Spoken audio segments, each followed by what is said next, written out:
Man, from the softest nigga to the strongest nigga, you are my brother. You are my sister.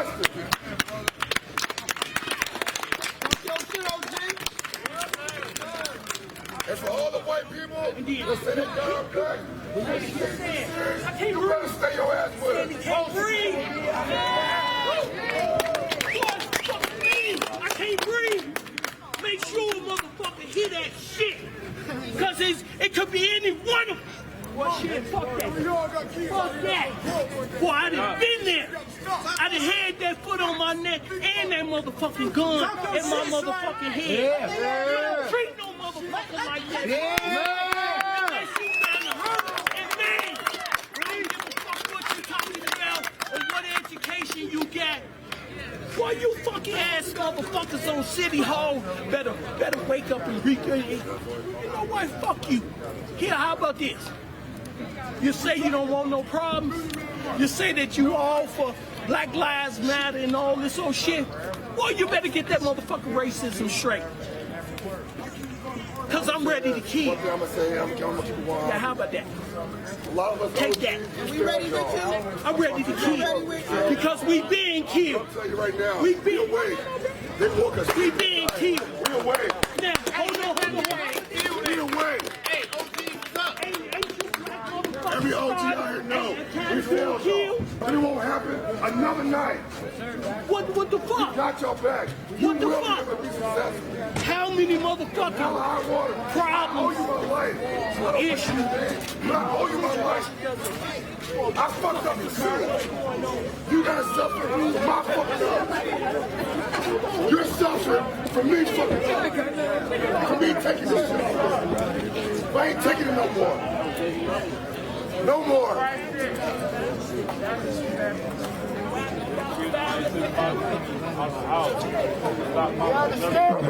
Yeah, a very powerful moment here. There was some skirmishes that happened. Those skirmishes moved around into a couple. That's why we're all here right now. We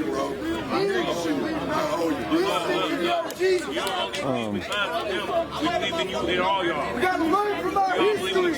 Some elders came out and stopped. The fight was still happening. Those little random fights. There was a lot of folks. Hey, he's talking about OG. The niggas that was supposed to let us know. You an OG, put your fucking hands up. We own them. What you gonna do? OGs, we own them. We own them. Please put us in game. Please. Us younger generation, one day we gonna be the OGs. We gotta keep this message going. If you're not going to listen, one thing about this game, you gotta listen. We out here lost. We stuck a little bit. Look, bro, but one thing you gotta do, a lot of people they get mad about is we gotta listen. You know what I'm saying? Because people think they know everything. They feel like they put it in their own hands because they feel like I know this shit. You don't tell me what to do. And that's what fucked the whole thing up. And people like, don't tell me what to do. But y'all come, but everybody wondering how to help each other. Listen, because we all we here to teach. That's what I said. Let's teach. Hey, school. Now on, listen up. Now on, when we march arm in arm. Ain't no scattered all over the place. We march together. Lock arm. We gonna show you how to do this shit. You know something for real. So again, there was some skirmishes that happened from a person who was actually from the community who was trying to break into Speedway. He wasn't burning anything. The burning, I think it was verified that it was a grill that fell over. Man's legacy is life. Turn that shit off right now. That's what I tell you. It's not a block party. This is a ball. We're not here.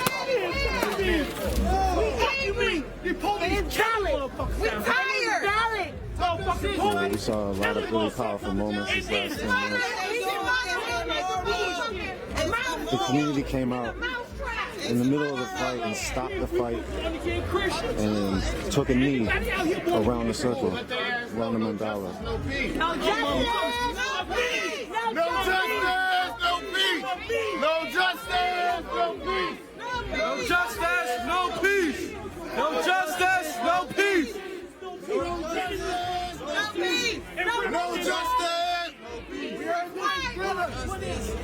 get in this motherfucking circle and find that black man. I can't breathe. I can't breathe. Motherfucker got to lay here. Say his name. Huh? No more. Hey, I want to know. last thing. Oh, hold on. Hold on. Last thing. I want everybody. Keep your word as a man. Keep your word as a woman. My gun. Keep your hands off each other. Straight up. Can everybody agree to that? I fuck with you, school. Keep your hands off each other. We are not each other's enemies. Squeeze body. Thanks, man. You got hands in them books, Squeeze man. body. Thank you.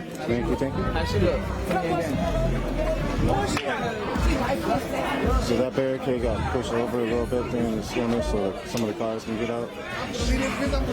Right now there's hard barricades up on 38th in 4 directions. That one we just saw, this right here. Hey, man, I appreciate it. I appreciate that.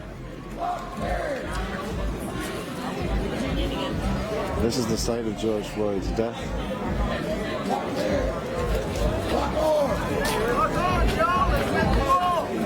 And squeeze right behind me.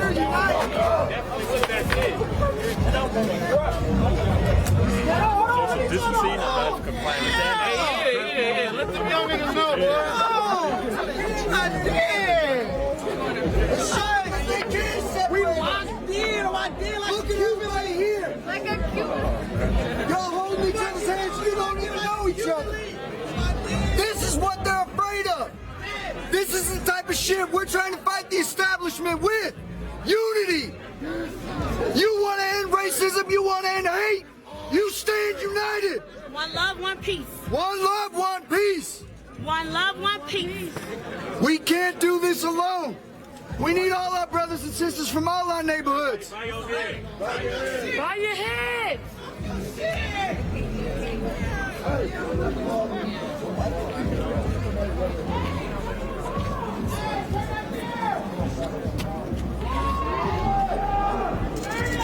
Oh, sorry. I'm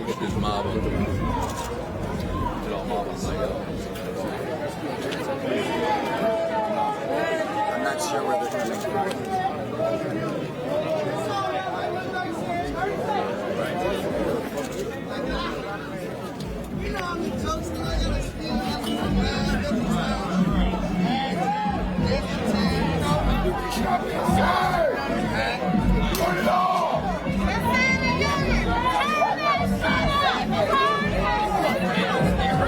Hey, you're correct. Thank you so much, man. Hey, Thanks, bro. do an interview from Lincoln, but I've lived here all my life, bro. What's up, man? You're right now, you're locked. It was a very powerful moment. There was some fights going on, There was. infighting, and then all of a sudden it stopped, and then It the did. community came together. That's what Describe we have what to you do. saw. So apparently, I'm sitting over here. I'm a medic. I've lived on these streets my entire life. 21 years I've lived here in Minneapolis, and I saw the scenes after George Floyd was killed. The scenes of Lake Street burning, and me as a original Minneapolis man, I had to come. So I booked a flight. I spent $600 to be here in 6 hours. And I came all the way from Lincoln, Nebraska. This is my home. But I'm not here to burn and destroy my city. No. If you see, I am trying to help people. I'm a medic. You look at my bag here, nothing but medical supplies. I got some food because, I'm a little hungry, but nothing but medical supplies. And, I'm trying to help people. I'm trying to support the movement. What we need is this. We need the peaceful protests. We need the media like Unicorn Riot. Thank you so much for being here, by the way. We need people like Unicorn Riot. You guys coming out here and showing us the truth, showing us what we're really about. I'll link arms with these two. I don't know these two individuals. I just met them. Literally just met them 5 minutes ago. But I will stand here and I will protect them. If the police show up and they shoot at us, I will make sure that they don't die. I will make sure that their injuries are treated. I will make sure that they will go home tonight if I can, because that is why I'm here. I'm here to support the people. I'm not here to support anyone else that are here to destroy our city. I'm not here to support the people who are causing anarchy. I'm here to support the people who are peaceful protesting, and that is what I will always do. Appreciate the time. Yeah. Thank you for that. I appreciate that, sir. Hey, everybody lock up that Jubilee. Lock up.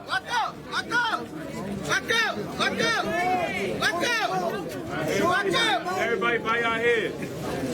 I'm going to pray for everybody. That's what we need. We need prayer right now. My man, lock that Cuban link up. Hey, lock that Cuban link up over there. What y'all doing? Can I film you? Yeah, lock that motherfucker up. Shit, put the bike on the lock. Shit, fuck it. Thank you. We got the whole circle circled. It's because it's a young community. I'm not even trying to talk my shit, but open North Side, they would not let none of this shit slide. For real. All silent. Now. All silent. Go ahead, brother. All right, everybody bow your heads, please. All right, everybody bow your heads, please.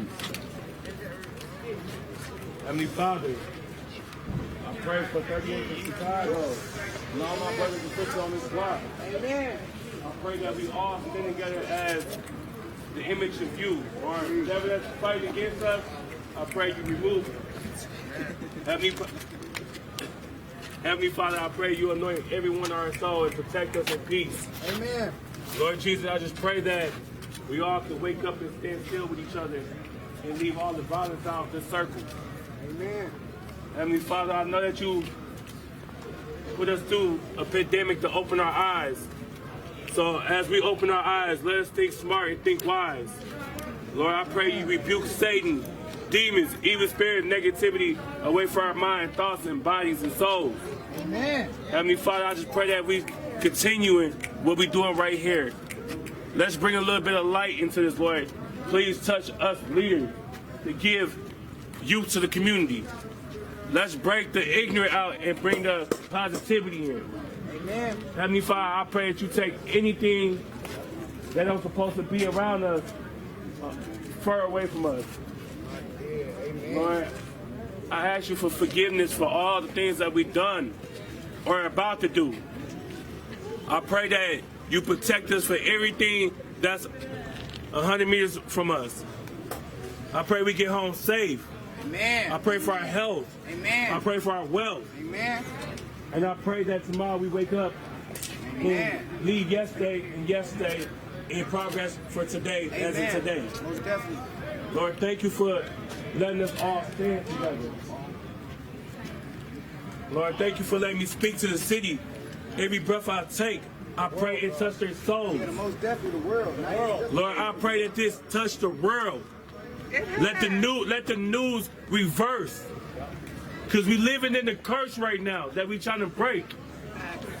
Heavenly Father, I know that you told us that time is going to come and we cannot fall. So we need you. We need you to hold us and keep us tall and standing high.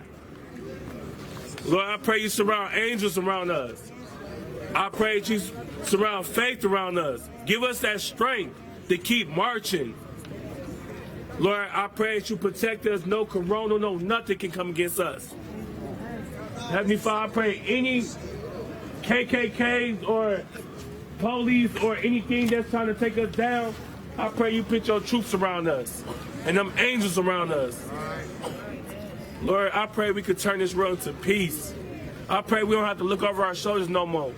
I pray that you serve justice. I pray that you let us let go and let you take over the situation. Yes.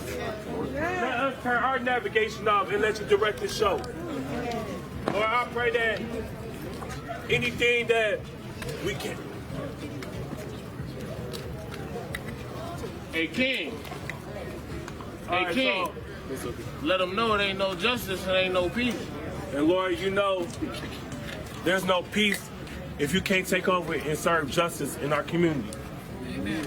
No justice! No peace! No justice! No peace! No justice! No peace! No justice! No peace! No justice! No peace! No justice! Thank you, Jesus. Yeah. Clap it up, clap it up. On Facebook, LA James, man. Follow us. Hey, Max Smooth, man. Max it go, man. LA James on Facebook. Max Smooth, man. Max Smooth on the book, man. Everybody have a blessed night. We got Jordan's family. Hey, LA, we gone. Back up for Jordan's family. Back up for Jordan's family. Back up on the queue. Back up on the queue. Back up. Our Father, who art in heaven, hallowed be thy name. Come, thy will be done on earth as it is in heaven. Give us this day our daily bread, and forgive us our trespasses.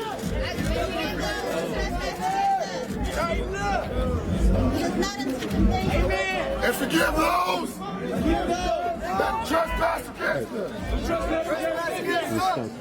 And lead us not into temptation. Thine is the kingdom, power, the power, and the glory, forever and ever. Amen. No justice. No justice. No justice. No justice. Say his name. Say his name. Say his name. Say his name. Say his name. No justice. No justice. No peace. I love every last one of y'all. Hey, is y'all all saved?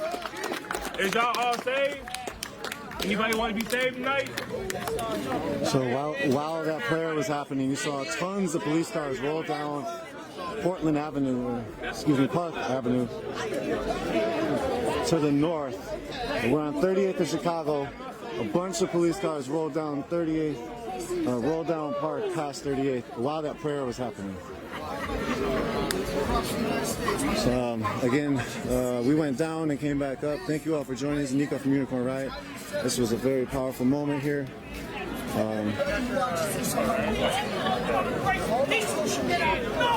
This right here is how we take and set an example for the nation. This is how we set an example for the nation. This is where it happened. This is where the need for peace starts. This is where we stand together. If there ain't no peace here amongst us as brothers and sisters, who the fuck else is gonna follow us around the nation, around the world? South America, Europe, London, England, all rioting and protesting for George Floyd. This is not only nationwide, but worldwide. We, right here, set the example. Don't let them separate us. Don't let them fight each other. Check yourselves. Check your neighbors. Check your people. Watch your six. Make sure we're all safe here. That's what this area is about. Safety, peace. That is why we have this ring of flowers. That is why there's a memorial on that wall. That's why there's flowers over there at the scene that he died. You think he wants us fighting each other? No. We're supposed to be standing together. I knew the man personally. He was a great man. Yeah. He loved people. Yeah. He didn't want them fighting. But he would be the first man to die for you if you were in danger. Let's live in this man's memory. Let's honor him by providing that same safety for everybody in this neighborhood. We're all here with you. We all here with you. Here.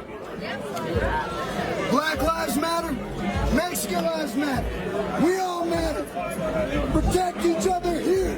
How are the people? And don't get trying to fuck with our mentality. Like, we don't brainwash. Remember that. Like, we don't brainwash shit. George Floyd! Again, there was a little bit of infighting, a couple different skirmishes that had infought out. It was stopped by a person using a fire extinguisher to spray in the air, and then people stopped. Right after they stopped, there was basically those two elders that we saw, those two OGs that we saw, They told everybody to go circle around the circle and take a knee. But basically, like, also before they stopped, another elder that you saw in the white shirt was screaming, "I can't breathe, I can't breathe." And back to the point of why people are out here, we heard another person say, "We trying to go back to fighting each other?" And then he was like, "Well, fine. Who's trying to fight me now?" And nobody was trying to fight him. And so it was quite a few powerful moments. I took the stream down. I made that decision. I apologize if other people wanted me to stay up, but I did not feel the need to spotlight infighting. I did not know what was going to happen. You never know. And so essentially what I did do is take it down, and when we came back up, we had missed the most powerful moment. We'll try to bring that to you in a video later on, because it was quite powerful, like I was saying. So again, this is Nico from Unicorn Riot. We're here in front of the spot. This is the spot where George Floyd was killed with a knee to his neck. This was the lady we were speaking to earlier, talking about the art.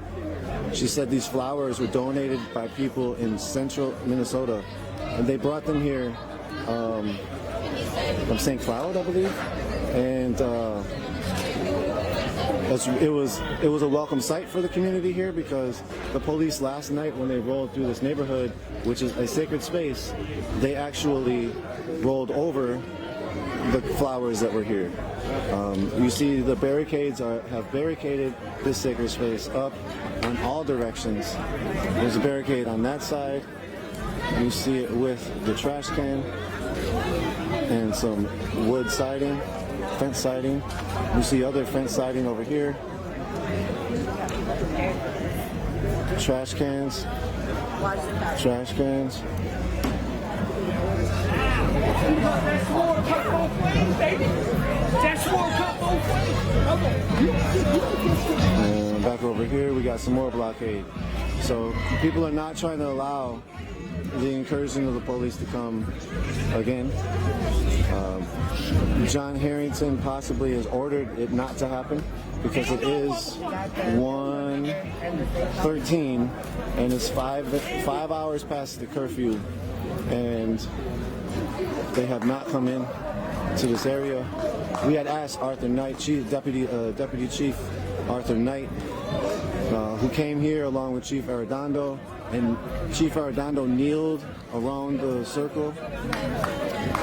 Arthur Knight, Deputy Chief Knight, stood next to him with his arm on his shoulder.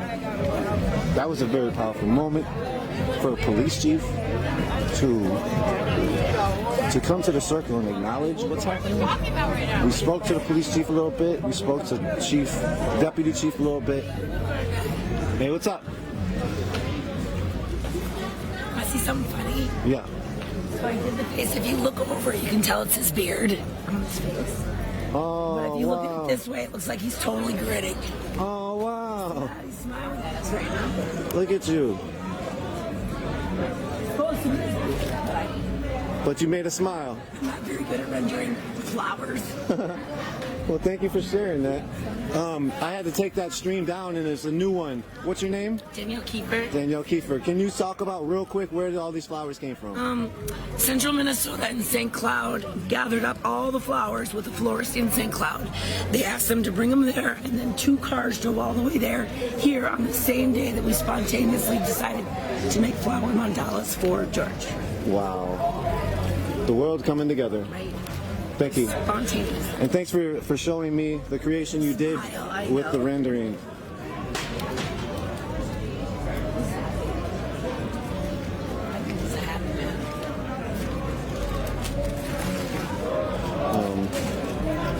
So as I was saying with the chief and the deputy chief, we asked the deputy chief, would the police be riding through this neighborhood, through this sacred space again? Just like yesterday, as it was super disrespectful towards the community. And it sounded like he said that he would tell John Harrington, the head of public safety, or share that concern with John Harrington, the head of public safety, which was very respectful, in my opinion, to listen and then to make that move, or to say that they would make that move at the least. People quizzed them. There was a couple that showed no respect because, again, they are the head of the police officers that have been responsible for the killing. Also, Chief Arredondo, though, is the first one. He made history by essentially giving no more work to the 4 officers. He fired the 4 officers that were involved in the murder of George Floyd right away. And so they've arrested one of the officers, and that officer is Derek Chauvin. Small group of peaceful protesters. Amazing. We've been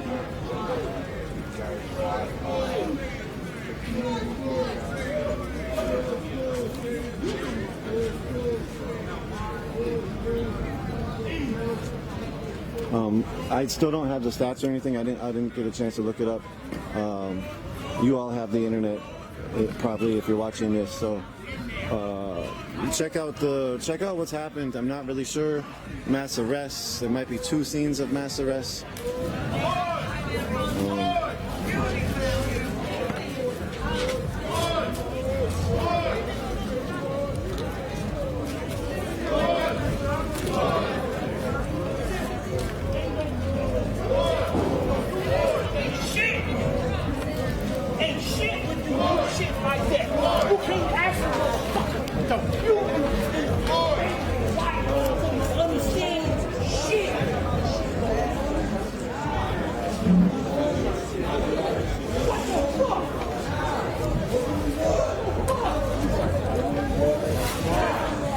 Thanks for your coverage, man.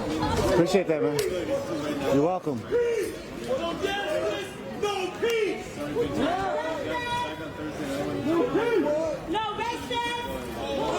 No justice! No peace! No racist! It looks like there's a small structure fire at Lake and 27th. My goodness. So by the 3rd precinct, still getting lit up. Still a war zone over there.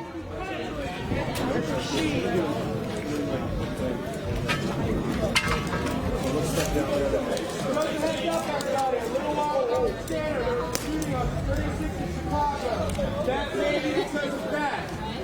That may not be because of us. Folks from my view here, they're on the corners of that block. Yeah. Head to shit. That's 2 blocks, so yeah, they don't.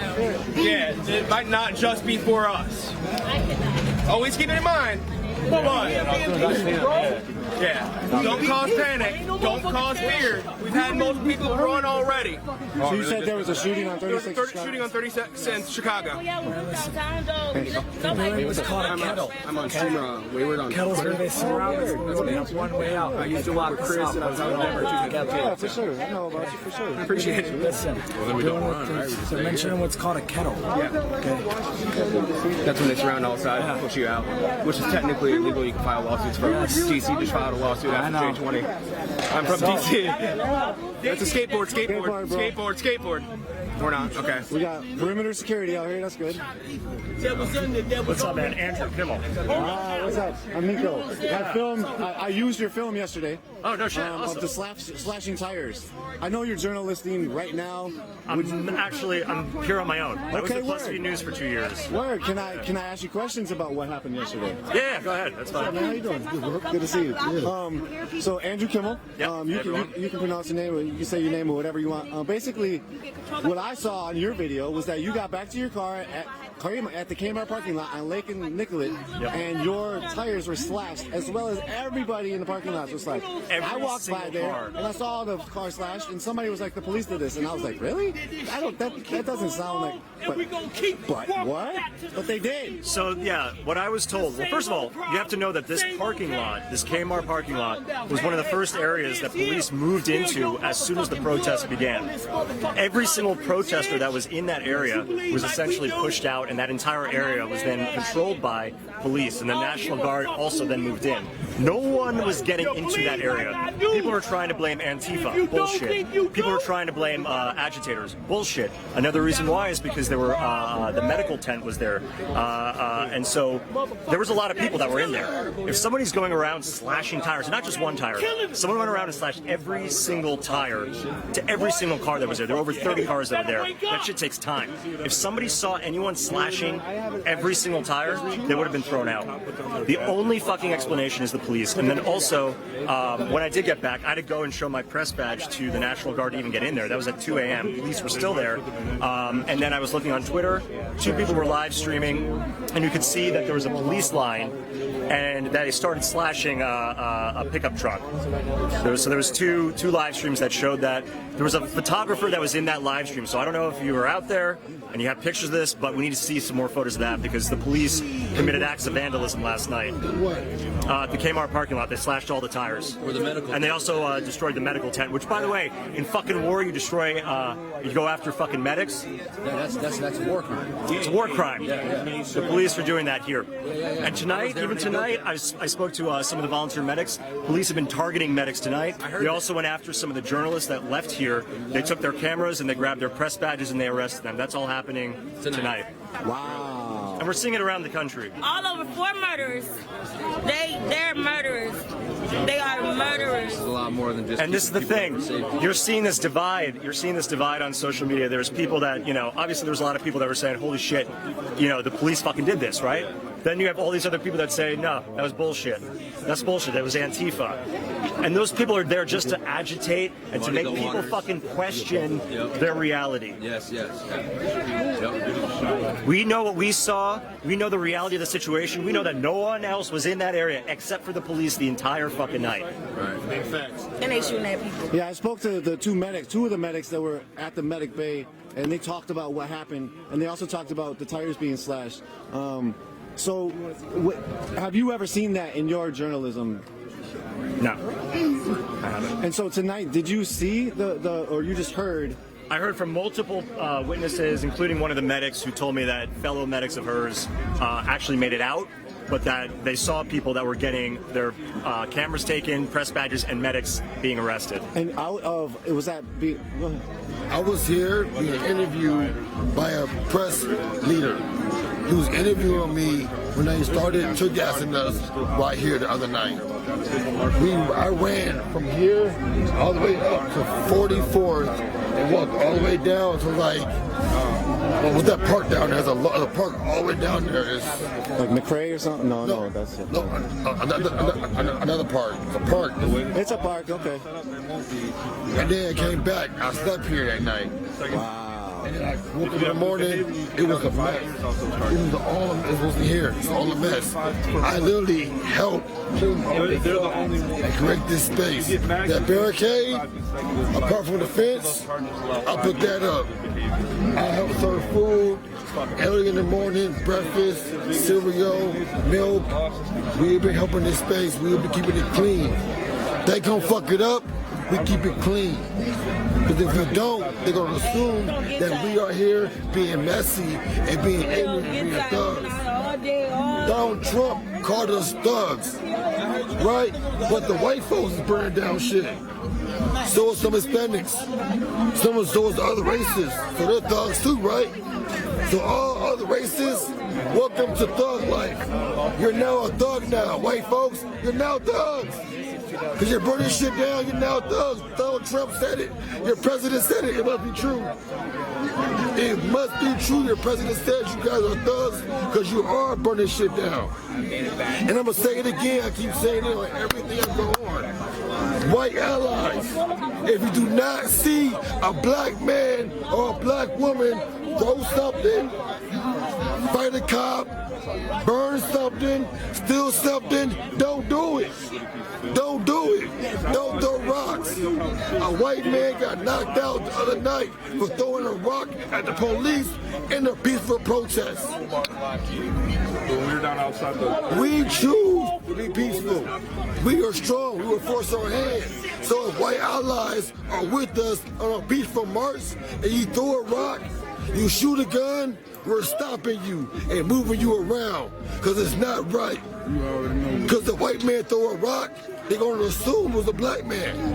They're going to shoot. When he runs off and get lost, they're going to shoot at us because y'all throwing rocks. I just left the 4th precinct. Yeah, talk about the similarities and the differences about Jamar Clark in the 4th precinct. You were up there all the time. Yes. Jamar Clark was peace. We didn't riot then. We tried to be peaceful. We tried to be nice. We tried to show love and try to create things in a different manner. We did not turn up. I was upset.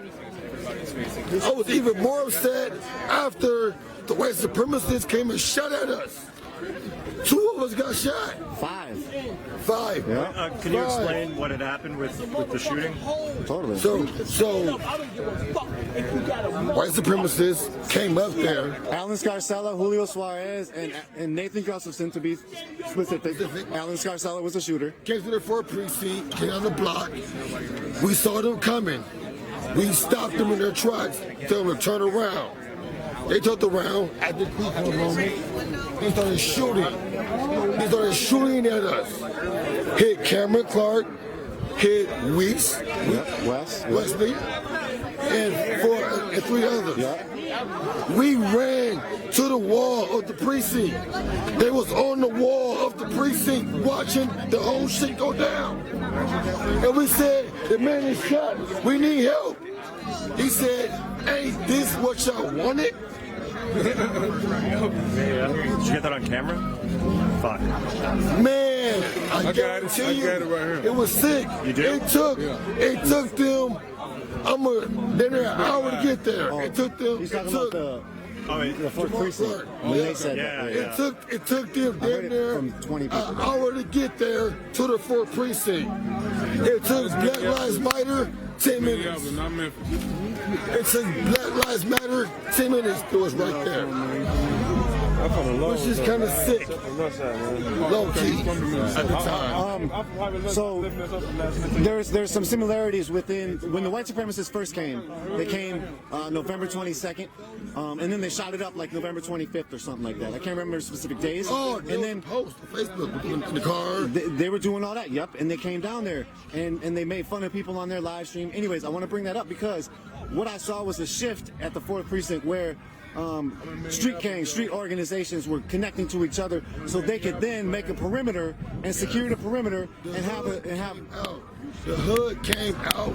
It was not going to protect the protesters. What was going on? It was beautiful. Bloods, Crips, GDs, BDs, they all came out. They weren't on no gang shit. No, because the north side, I'm from the low. We don't do GDB. We the high end and low end. Yep, high end and low end. I'm from the low. I'm from the low. You see, I'm out here. I don't even be on the side. This is not my hood. Yep. I'm stick. I'm from the low. Which is Crips? Crips is over there in the lows. That's either you either the high end or you the low end. They ain't going by individual games. Oh, clear. You could be whatever. You could be GDB. You can do whatever you want to. It's a Minnesota shit. Jamar Clark was on my real homie. I what you said, but he's one of my real homies. We ain't get no justification. We did more tonight. We did more in these last 5 days than we did for Jamar Clark. True. They killed Philando, and we still ain't turned up. Exactly. We still ain't turned up. That's my point.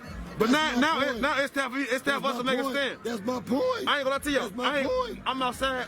I know y'all record me, but I'm not outside for y'all. I'm outside for bro. But they said white supremacy is 6 blocks away somewhere. The white supremacy is 6 blocks away. So you out there for I got 20 cars on Atlanta right now for the white supremacists. I love you. I love my people. Man. But I'm here for the white supremacists. I'm not here for them. I'm here to protect my people. I'm here to protect my people. My brother, and it's up there. It's up there. I feel prepared, but Jamar is one of my real homies. I feel you. On some real shit. We ain't get on if this you patient. have extra ammo, I'm busting with y'all. You ain't got it. We don't need you. on me. We don't need you. Why not? Where I stand. We don't need them. I got enough. Okay, we don't but need you. my brother said, do I believe in peace? Fuck no. But I'm outside being peaceful because my people being peaceful. Do I believe in lootering and burning? I understand that y'all like black on black crime. No, kinda. But I'm for it because my people for it. Do I believe in an eye for an eye? My brother, he is. I'm not gonna lie, We getting chased by our own he army. believed in that. He said, We getting chased by do I believe in an eye for an eye? I said, he said, yeah, I'm fucking right, I do. Real shit. And it's my duty. I'm only here for the white My duty to protect my people.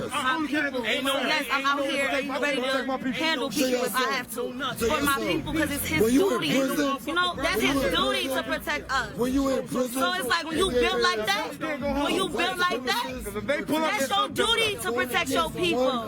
That's his duty. He don't believe in peace, he said. You heard that man. He said he's looking for the KKK.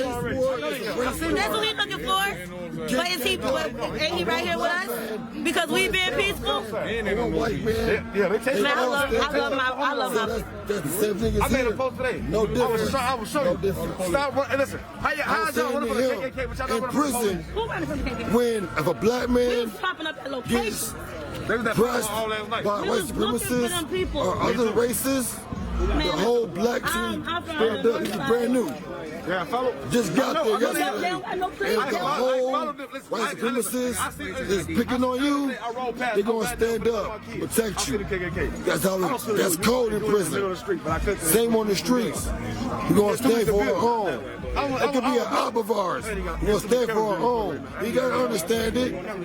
Because that's our culture. We're different. We're the same as y'all. You got to understand us. But try to understand us. Therefore, you expect us more. That's that. I'ma always stand. I've been standing since day one. I got tired of standing. I got tired of starting politics. I fell back. And when this happened, I couldn't fall back no more. I had to be here. I had to come out. I had to stand. And now I have a team of young, intelligent black men that are ready to move forward and creating proper change in the proper way. So Unicorn Riot, shout out to you. You already know what I do. I know what you do. It's time to link. You don't want to rush nothing. You want to wait till the right time. It's time to link and make things happen. I am going. Tomorrow we're going to be here for half the day. Then we're going to have the crowd, go to the 4th precinct. We just left the 4th precinct. 4th precinct, how was it? I was amazing, hold on. People are up at the 4th precinct? Man, look, we was up there. We had our own team up there. I was disrespected. I'm a veteran. I was disrespected by the Army for a second because I was asking them, how do I get to the precinct if the tanks and all that is in the way? And nobody spoke to me, and I was like, I first said, hey, I'm a veteran. I'm a veteran. Hey, I'm a veteran. Can y'all tell me who's the NCO? Who's the leader in charge? And they told me they didn't never speak to me, period. So I linked up with this man, Devon Mayweather, who organized the 4th precinct protest, and I said, walk me in so I can be in there, so I can go talk to somebody. We got a warning system set up. We got them. Hold on 1 second. West and north barricades. There's going to be a drum system. If you hear drums from any one of these corners, make sure you're ready to organize. Hey, we got a warning system. What we're going to do is we're going to come to the circle, we're going to lock arms and take a knee. We're not going to run, we're not going to be chaotic. We're going to come peacefully to the circle, lock arms and take a knee. And not going to touch it. If you hear those drums, come to the circle, take a knee and lock arms. You can't touch us if we're peaceful. They're not supposed to touch us. They're not supposed to touch us. So there's tanks in front of the 4th precinct right now? Man, that motherfucker is you better not go to the 4th precinct trying anything. I promise you, man, they got them boys out there. M16, it's a whole lot of M16s out there. I said, damn. One 8K can't lead up, can't do nothing on that. Yeah. Some other info about this. No, but they're only susceptible to having lost city. You should have I got airsoft rounds that they were supposed to. Oh, wow. found that out when I was doing airsoft stuff in 2000. I did get a chance to talk to the NCO in charge over there, and he apologized. Really? He did, because I told him, listen, man, y'all job is if somebody pull in, you're supposed to be out to see what's going on, because he might be trying to hurt the military. So why y'all didn't come to see what I was trying to do? I pulled in, y'all didn't say nothing to me. I said, I felt disrespected. I'm a veteran. I'm a disabled veteran at that. I fought Iraq. I fought in the Iraq War. And I said, we got to do better. I said, how can you try to make the world better for your kids if we ain't trying to start now? I said, because look, man, I felt like, a victim again. I felt like a victim. I said, I served probably before y'all. I've been in the military way before y'all was. I done did my years and I'm out. I'm supposed to be retired this year. This year's my retirement year. And I'm, you know what I'm saying? So how did that make you feel? Man, I felt disrespect. I told him I felt disrespected. I said, I feel so disrespected. I said, I honor you guys because I was once you. I said, when you go to war with your fellow soldiers, it makes you closer to like brothers, just like you guys are. You guys went to the military, went to war together. I said, when I told y'all I was a veteran, that let you know that I'm a brother too. And that's part of the organization, leave no man behind is the motto. And you left me behind, it made me feel some type of way. And so now I'm looking at y'all like a threat because you got these M16s and you ain't saying nothing to me and I'm telling you who I am. You know what I'm saying? So I broke it down and we got to understand it. It was good after that and I was just trying to let them know, hey man, listen, everybody out here is regular people. And if somebody pull in, you need to be trying to see what's going on because it could be a threat and it could threaten the military. So if you want to be, this is a guard. I understand how this goes. This is a jurisdiction that you all are supposed to really watch out. Y'all really weren't watching out. You didn't even come see who I was. You didn't even check me out. I could have been trying to hurt you. But when I told you who I was, you still didn't give me an opportunity to show you my veteran card or nothing. So I felt some type of way. But I'm not here to talk bad about the government. I only want to uplift it and let them know that we all have to do better. I know that we all have issues. Nobody wanted to get deployed here. They didn't want to get deployed here, so they stress away from their wives and away from their kids. So I understand that's extra stress. But we have stress too. We have stresses of what the military may do or what the police may do to us for saying what we feel. So it's human emotions that we all have, and we have to balance it, just like we balance out life. You know what I'm saying? We're trying to balance out God, the government, and the game. You know what I'm saying? We're trying to balance out the religion, trying to balance out your government laws and your street laws, and you're trying to blend in with your relationship laws and all that, and you're gonna be unloyal to something. But you don't be disloyal to the people that help you, you know what I'm saying, keep you alive. And I'm talking a lot, but we all help each other stay alive. You know, when I went to sleep on guard, another veteran had to stay woke. And when he went to sleep, I had to stay woke. And so that's how we was brothers. Each one teach one, and that's how it goes. That's a real man, and I just want to be done letting you know that it's about loyalty, love, and respect. You know what I'm saying? With anybody. We all are spirits, you know. We all are spirits trying to be angelic for the world, for our kids. Everything we do, we think about our kids so that we stay righteous. That's that on that. I appreciate your time, man. My name is Nico. Yes, sir. Yes, sir. Let me give you a card. Appreciate it.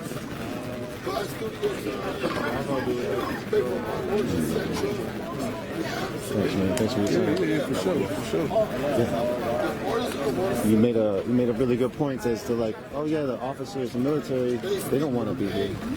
Yeah. So it's added on stress. Yeah, for sure. Added on stress, so they damn near ready for some shit to pop off. But when they pull that M16 up, it's killed. There ain't no bringing it back.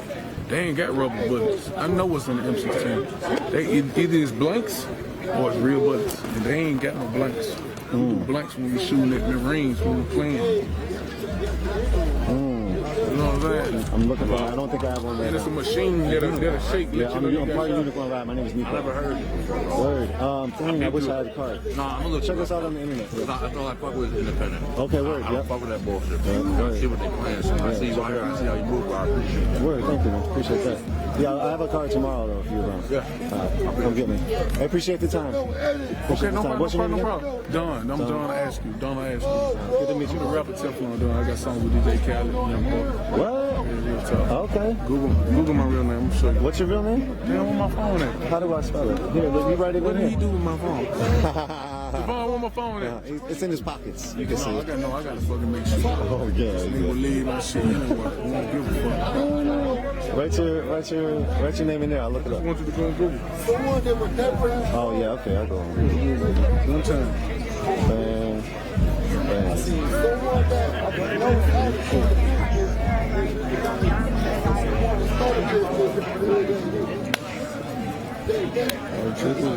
You gonna pull up just like Donald Trump?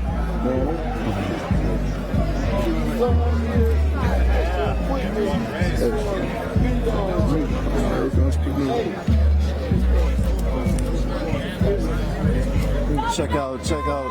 Check out Don's music. Teflon Don. My IMDb page.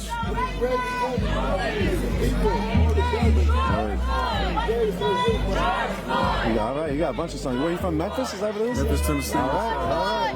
It's good to meet you, bro. You too. Yeah. All right. Wrapping them in the pool. What up? I'm Nico. How you doing? No racist! No racist! The barricade keeps getting reinforced.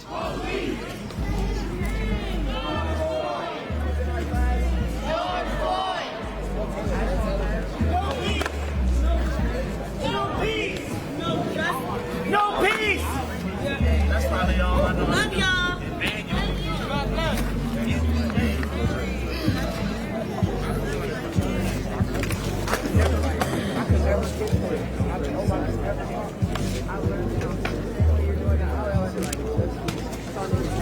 Gonna take a moment here on the ground. Just give me a moment. We're here at 30th of Chicago. There's a sacred space that is set up. There's a mandala flower in the middle. I'm so sorry. It's not too good. I can show you. It's great. Strawberry.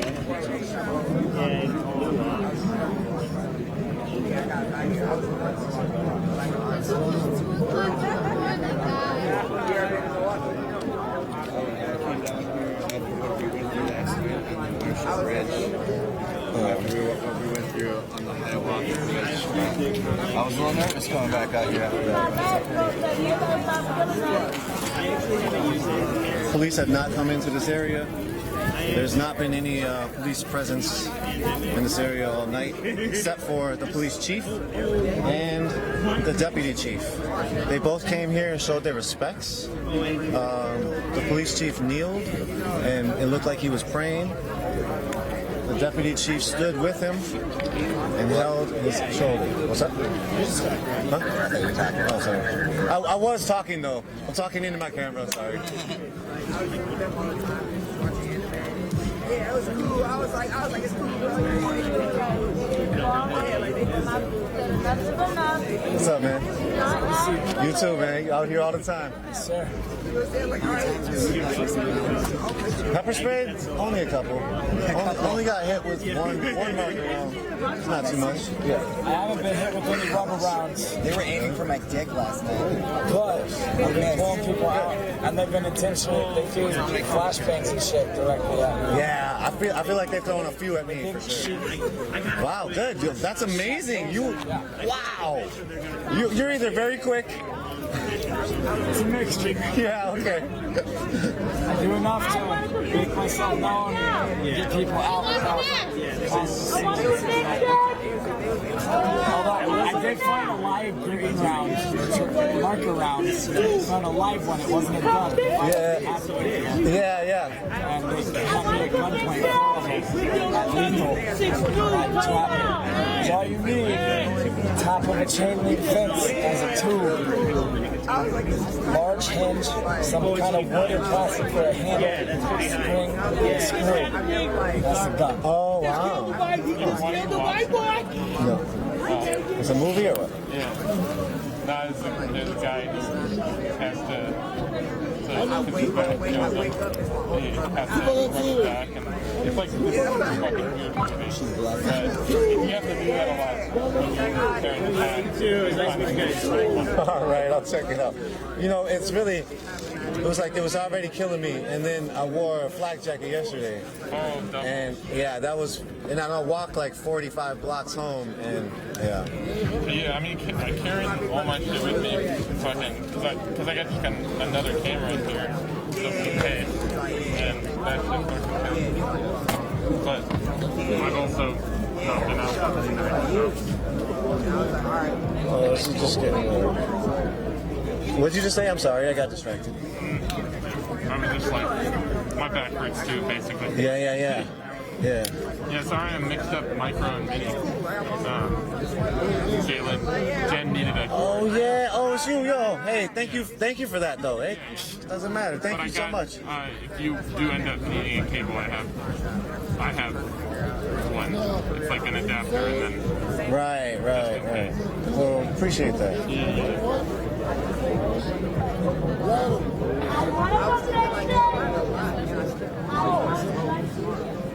I want a conviction, and I want it now.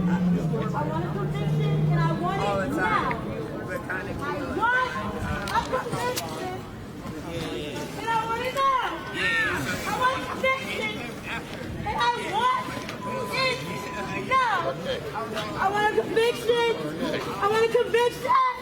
I want a conviction. I want a conviction, and I want it now. I don't deserve to die on my own streets. I don't deserve to die at all. I want a conviction, and I want it now, and I want all four. I want all four.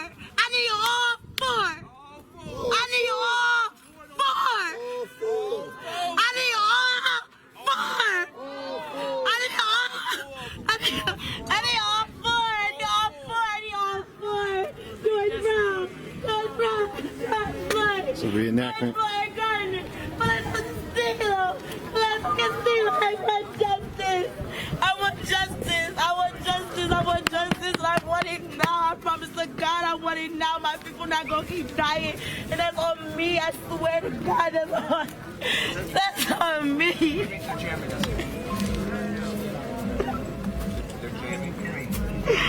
It's on me. I'm not going for none of this show. I promise to God I'm going to die behind you. I promise.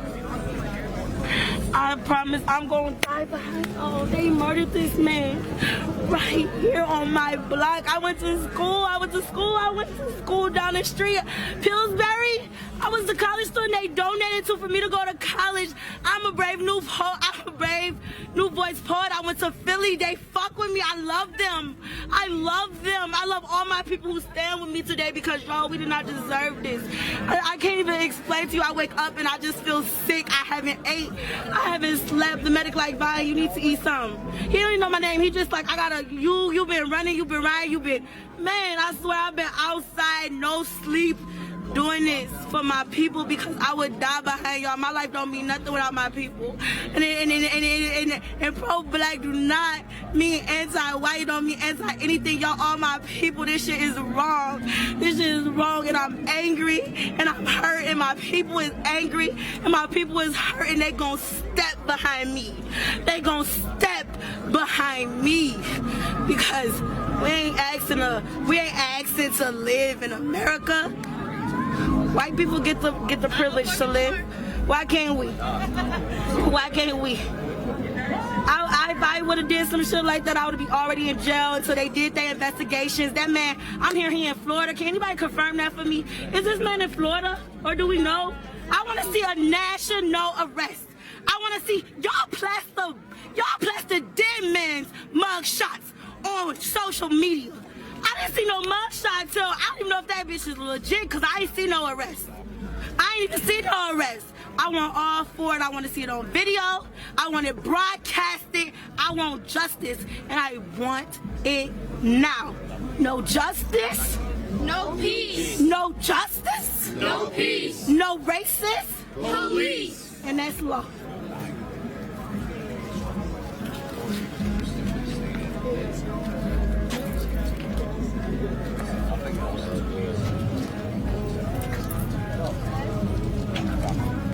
It's crazy. Everybody clear it out. We was just at least 500, 600 more strong.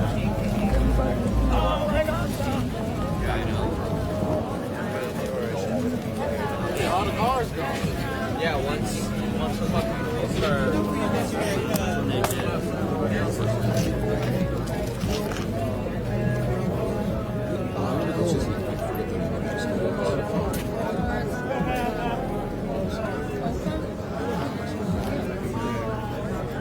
so experiments like that with Yeah. Hey, I made I was telling you I used your video. I'll just show it to you real quick. I'm still live too, just so you know. Okay, I need to. Hey, don't forget. Here's the medics talking about if they show up, come to the circle.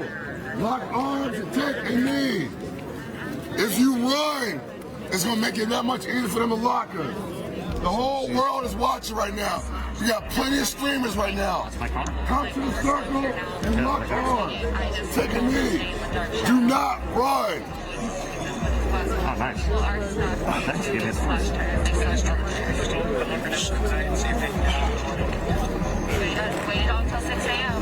Come on, guys, let's come together. Let's lock arms. Yeah, so yeah, I just wanted to show you. Thank you. We used it. Thank you for recording that. You know. Yeah. It's like those little things you don't know how to verify them, and it gets tough. And then like it seemed like from the verification of them being the medics saying it, and then you specifically saying it, it was real enough. Yeah. So, yeah. And then there was that live stream. There was 2 videos that I saw, and it shows the police line coming in, and they were saying, "What's he doing? Oh, he's slashing that car's tires."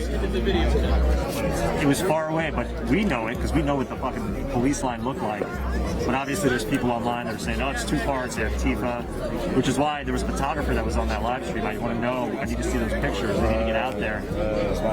And dude, there's 4 CNN vehicles that got slashed. Didn't know the deepness And there was that a was Canadian broadcasting only company. that we Their were vehicle got slashed. misunderstanding. We cried It in was the dark over medics. things that seemed so It was petty. press, and Then you obviously, co-sign with your protesters. darkness, the way your childhood friends and cousins teach you about your pigment, declaring that your melanin was outside the line of gorgeousness. How we cried. Not realizing that our minds was just conforming to the American way.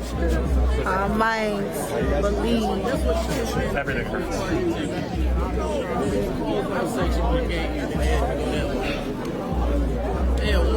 There's been times where I didn't love you enough. Didn't know the deepness that resided in your. You doing all right?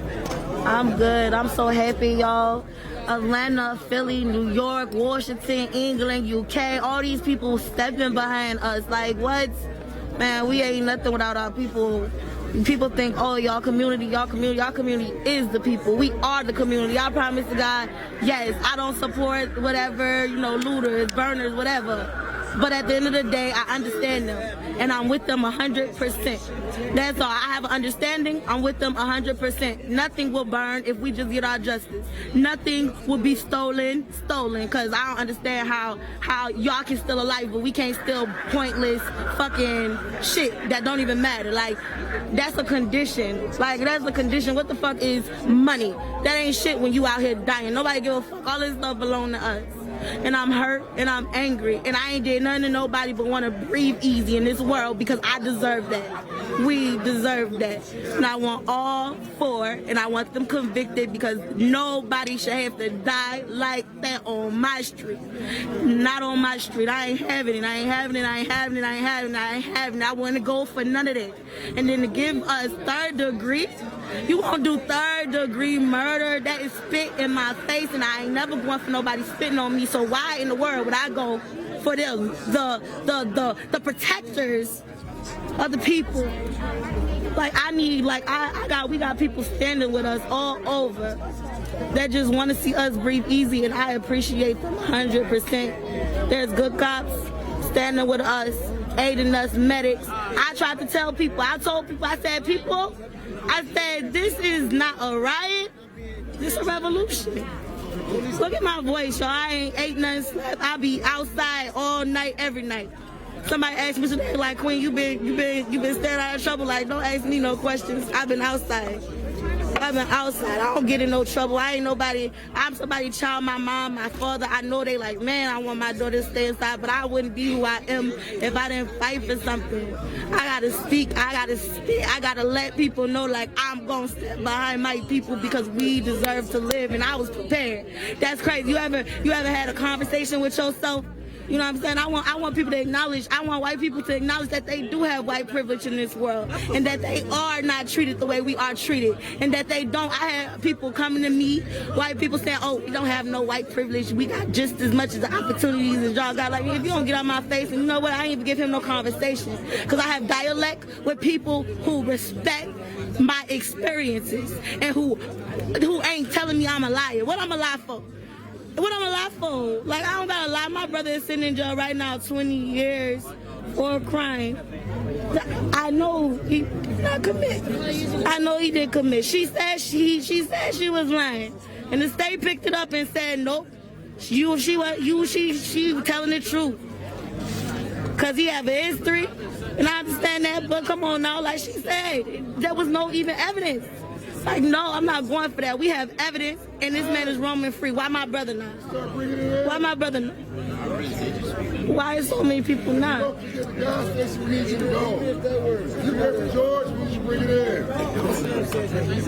you. Thank y'all. Let us know if you need anything. I will. Do you want to say your name or anything? Yep, my name is Vine Raynell. Y'all can follow me on Facebook. At Vine Raynell. Y'all can follow me on Instagram at the Vine, the THA_VINE. It might be a second E too. Y'all just look it up. I'm there. Y'all gonna find me. I love my people. I'm gonna die behind my people. Did you just think of doing that artistic reenactment right now? What brought that on? It was a very touching moment, I thought. I felt like when he, I didn't know, he constructed that. I didn't know what he was doing when he was like laying on your stomach to reenact that. But as I felt that pressure on me, I felt like I'm built for this shit. I'm built for pressure. And my people clearly built for pressure. Like, that shit hurt my spirit to know, like, that's how that man felt. For 7 minutes. For 7 minutes, he felt like he was nothing. Nobody stood up for him. I promise, I would have never let that go down. I promise to God, I would have been gunned down, and that would have been live. And y'all wouldn't hear it from me today, because I'm never going. That shit's wrong. And I don't know why I understand why people are scared of the police, because they have, you know, all these things. But I feel like if you gonna kill me anyway, me fighting against you ain't gonna do a motherfucking thing but have me die earlier, and I'm fine with that. If it's gonna invoke change in my community and my people, I want my sons, if I ever get the privilege to have one, if I ever get the privilege to have one, I want them to breathe easy. I want my young ladies to breathe easy. I want my people to know that they are beautiful, that they are loved. Like, I used to cry because I thought I was not pretty. I thought I was ugly because I'm dark-skinned. Like, what the fuck? I'm beautiful. Like, I'm gorgeous, and ain't nobody gonna hear me tell it. Ain't nobody gonna tell me differently. Ain't nobody gonna tell me differently. I didn't know the deepness that resided in my skin. I didn't know the warrior that was within myself. I knew that I was strong. I knew that I was built for this shit. I knew that shit. I wasn't gonna let nobody slaughter me, slaughter my people. I know that. And I knew that for a long time. I did. I swear I did. And people be like, oh, Vine, you so aggressive. You so, you know what I'm saying? You know what I'm saying? You so, yeah. But, man, look, I'm just trying to sit up here and breathe easy and make sure that all people can breathe easy. And they slaughtering that man. Get y'all attention. Did what he did. Get y'all attention, please. But I just want to say I love y'all. I love y'all. I do. I love everybody who stand with me, who gonna protect me. we stay like this, and we talk amongst ourselves, express ourselves, get stuff off our chest and our heart. If they walk anywhere in this area, they have no business touching us. They have none. But if I'm gonna keep it 100 with you. If you've never been through anything like this in your life, if you're that scared, you're not gonna help us by running. We don't need no mass chaos and going all over the place. We need to stay here. Nobody's going to die. I will be the first one to die if anybody's gonna get hit. But we will stay right here. We're not going nowhere. We're not doing anything wrong. We're not arguing amongst each other. We're not fighting. We're not disturbing the city. We're not disturbing neighbors that are sleeping. We're right here. And what has been deemed a new sacred ground. So that should motivate you and get it in your heart, get it in your mind, to make you feel comfortable if they show up to stay here. Because if we run, the ones that's in that system, if we run, they're going to laugh at us. If we run and scatter all over the place, destroying all this over here. I was defending myself. I felt threatened as a cop, so I started shooting runners. They were running at me. Please don't interrupt when I'm talking. Let me talk, bro, please. If you run at them in fear, they're going to try and justify your death as you posing a threat to them by running at them. So that's what I'm saying. Us OGs are going to teach y'all how to do this. We are literally not going. If you were here, you're here for the long haul. They got it blocked off. But if we start running in 2s and 3s all over the place, it's going to be a problem. So I'm asking you now, if your heart, if you are sick and tired of injustice, for black people, for Asian people, for Hispanic people, for anybody that came to this country for a better way, if you are scared to defend them, we need you to go. But if you're sick of Spanish people being told that they don't belong here, or they don't deserve jobs equal to white people, if you're sick of that, then you stay here. If you're sick of Asians being harassed about this fucking coronavirus shit, if you're sick of that shit, you stay here. If you're sick of being black and your anxiety hitting 100 in hell every time you get pulled over, stay here. If you're tired of your kids scared to go to school because they're being harassed and bullied for not being white, stay here. This is not George Floyd's death was the final straw. It was a final straw for everybody. For everybody. Whether you was related to him, whether you are part of our culture, whether you have your own culture, it was the final straw. And we are not going to take this anymore. If anybody's ever read the Declaration of Independence, if this country feels that our government is not treating us like we're supposed to be treated, we have every right in the Declaration of Independence to overthrow that government. That is our right. Let them come. Sit down. Sit down or go. Let them come.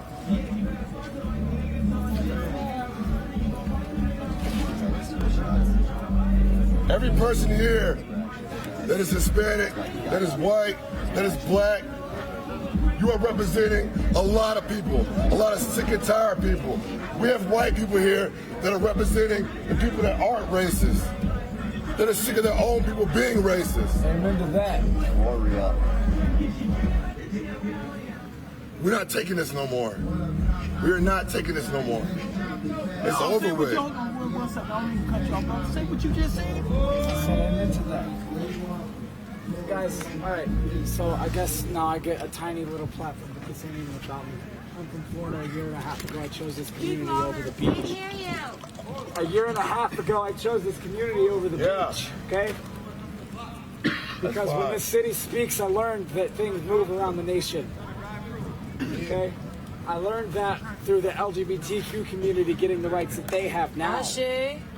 All right, they didn't have that to Minneapolis, but not St. Paul. They joined into the crowd, just like they're doing now. Okay, I got a message actually for all the white people I see. Okay, I've been on Lake Street trying to pull one man out of a burned down building for the last 2 days, and I can't find him.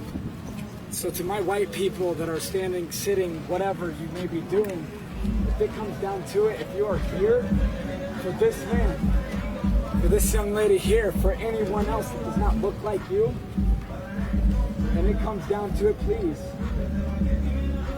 help make a barrier so that they can't get to them. Okay? That's where we should be. We should be. Master, what was her name? He just said, white people, please make a barrier to protect people of color. Mad Dads. She asked me to go to the perimeter and keep the perimeter safe. That's what I've been doing all night. I don't know if y'all have been noticing, but me and my friends, I brought radios for us. We've been keeping an eye on the perimeter. So if you are white and you are here and you are actually here, you're not here just because you have nothing else to do. Like I met a guy last night marching with us because it was the thing to be doing. Fuck that. Go the fuck home now, please. Say that. Go home now if you're just here because you don't got nothing to do and you want to be out till past curfew. Okay? I'm serious. What fucking curfew? We ain't got no damn. Yes, I know we don't. But people don't understand that. People think it's a defiant thing, so let me do it. They're not here for you, sir. They're not here for you. They're here to get out of the house. Y'all on curfew? So, I don't got no curfew. No curfew. I love all of you. I love you too. And if any of you were to go missing in a burning building, I would be the guy while that burning building is still burning. I'd be the one rushing in. That's why I got this here. That's why I got this here. Okay? Thursday night, 11:40 p.m. I was standing at the precinct and the door collapses, the whole roof.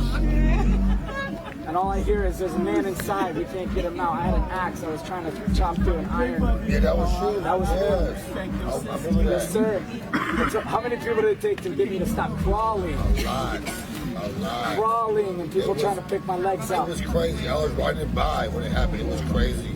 And they kept saying someone stuck in there. Someone stuck in there. That was very sad. It was. I didn't know if it was my mother. I didn't know if it was my daughter's mother, and I don't like that woman sometimes, but I can't raise a baby alone. Yeah. Okay? And the one thing that I want to say, and I hope to God it spreads out, I pray to God it spreads out. Stop accepting subculture titles. All right? We are not African Americans. We are fucking Americans. Yeah. I'm going to tell you right now, calling us African Americans is a suit and tie ass way of calling you a nigger. That's what it is. Set you aside. Yeah, actually. We're different. That's how they get away with calling you a nigger. Yeah.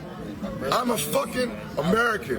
When you go to Australia, when you go to Iraq, Afghanistan, all thing is when they see you, black, white, Mexican, Puerto Rican, Asian American, you are a fucking American. Yes.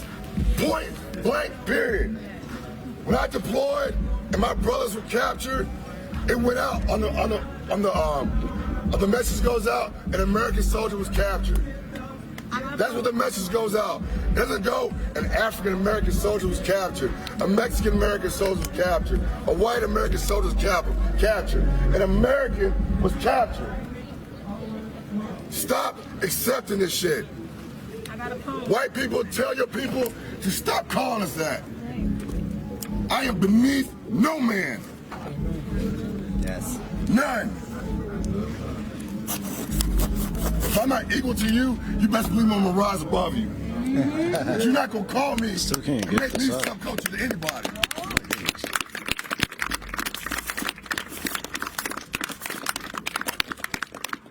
I want to thank everyone that's here, sitting down right now.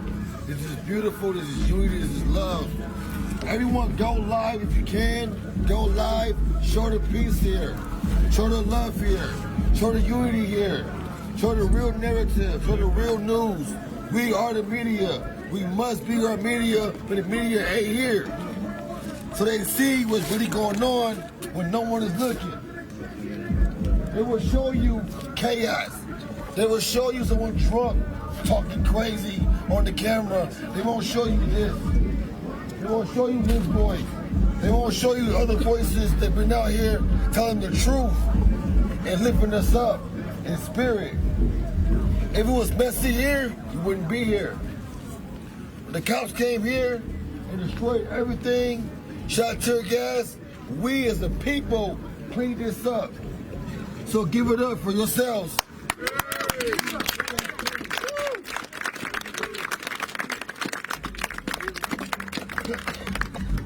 We're kings and queens. We're kings and queens. Word. They don't see us as that, but doesn't mean that we ain't that. Somebody can tell you anything in the world, but you know who you are. You know what you are. You know the difference between someone telling you right and wrong in your life, or you should. If someone loves you and tells you something wrong about you, it could be the right thing to teach you and help you. But certain people we know, we speak death into our lives for their own agendas. They have to know the difference. We are a beautiful people. We are lovely people. We are loving people.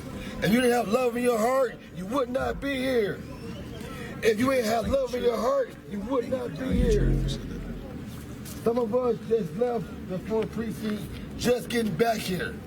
We was there for hours peacefully and had no problems. Have a veteran friend, Seth Blonde here. He talked to the National Guard while we was there.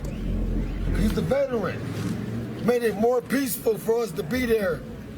And we stayed there and demonstrated peacefully, and it was nothing but peace was the whole time there.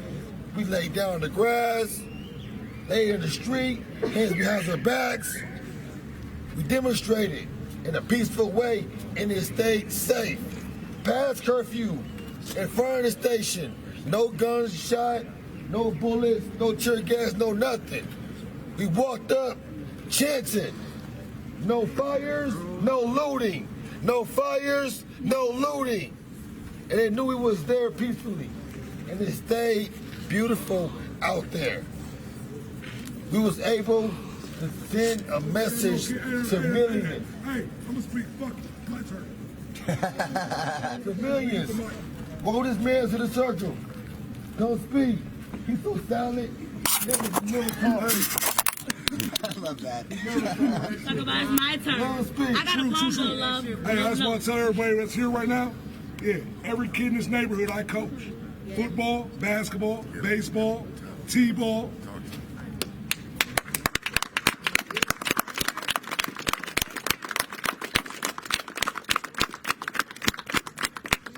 And to go along with that, though, I have backpack giveaways at the park, right up the street, Phelps Park. I'm at Central. I had a Christmas giveaway. Yay.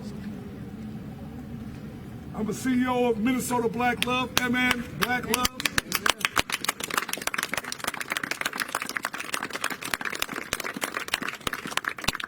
I've been giving back. Anybody asks me for anything, I give it to them. I don't give a fuck about no money. I don't care about none of that shit, no fame, none of that shit. I've been doing security for 6-7 years straight. I'm the lead security for the Leech Lake Ojibwe tribe. Let's go. So since we talking shit, I've been doing real shit my whole life. Yeah, get like me then, y'all. While y'all out here having fun, you know, I don't know what your cause is for being here or whatever. How do we do it? I got every kid in this neighborhood that come play sports for me. I'm the best coach in the state. I coached 7th grade basketball at Bloomington Kennedy. Fuck it. Girls. I got a Mayes award. So while everybody's out here talking all that shit, like how tight y'all is, how good y'all is for y'all profile, Facebook Lives, news media, fuck them too. What y'all doing in your lives outside of work? Because I work all day. Man. Something happened to me, I got kids that's gonna be like, damn, coach gone? Yeah, they're gonna be fucked up their whole life while y'all playing games out here. Yeah. Man. So hold your nuts or hold your pussy lips tight. And be a person that loves life. I ain't gonna lie, I got something to say. You know, and a lot of cats, a lot of you people don't even know. You know what I'm saying? And I ain't always been what you would call public friendly. I've been on some downright gangster shit, taking on some extra shit and been to the joint. You know, I still say this, and I step in the middle just to separate myself from the herd. Hey, I don't give a fuck what nobody talking about, not no politician, not no police, or nothing. That man didn't have there wasn't no need for you to put your knee on his motherfucking neck. That's just dehumanizing. Dehumanizing to the utmost. No feeling, no emotion, no empathy, no shit. But we got him talking about, hey, every life matters. For real? Every life matters? If that was the case, then hell, shit. Floyd wouldn't lay here and being killed right there on the neck for a motherfucker kneeling on his motherfucking neck.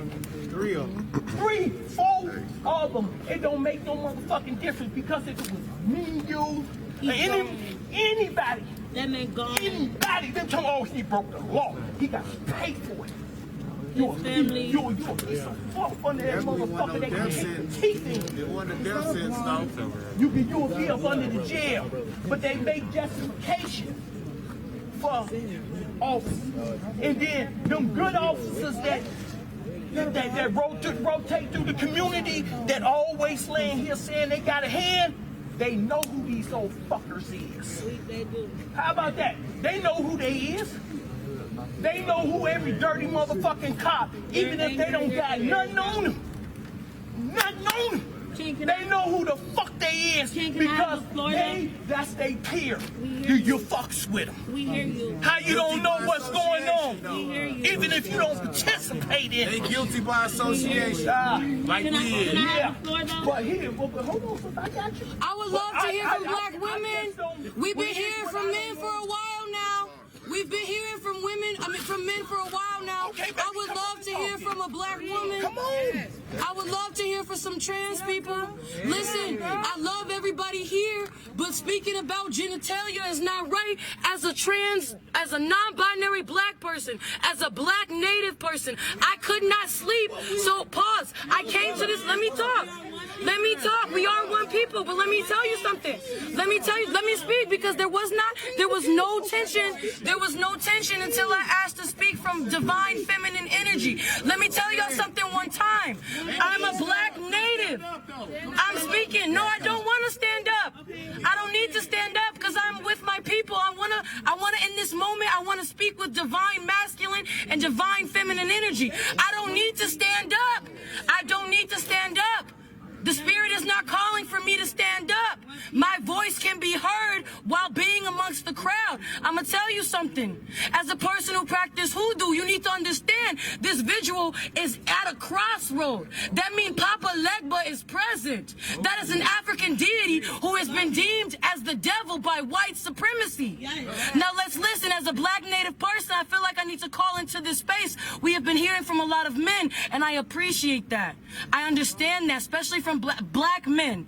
Black men's masculinity is always taken from them. And we do not have to be toxic about it.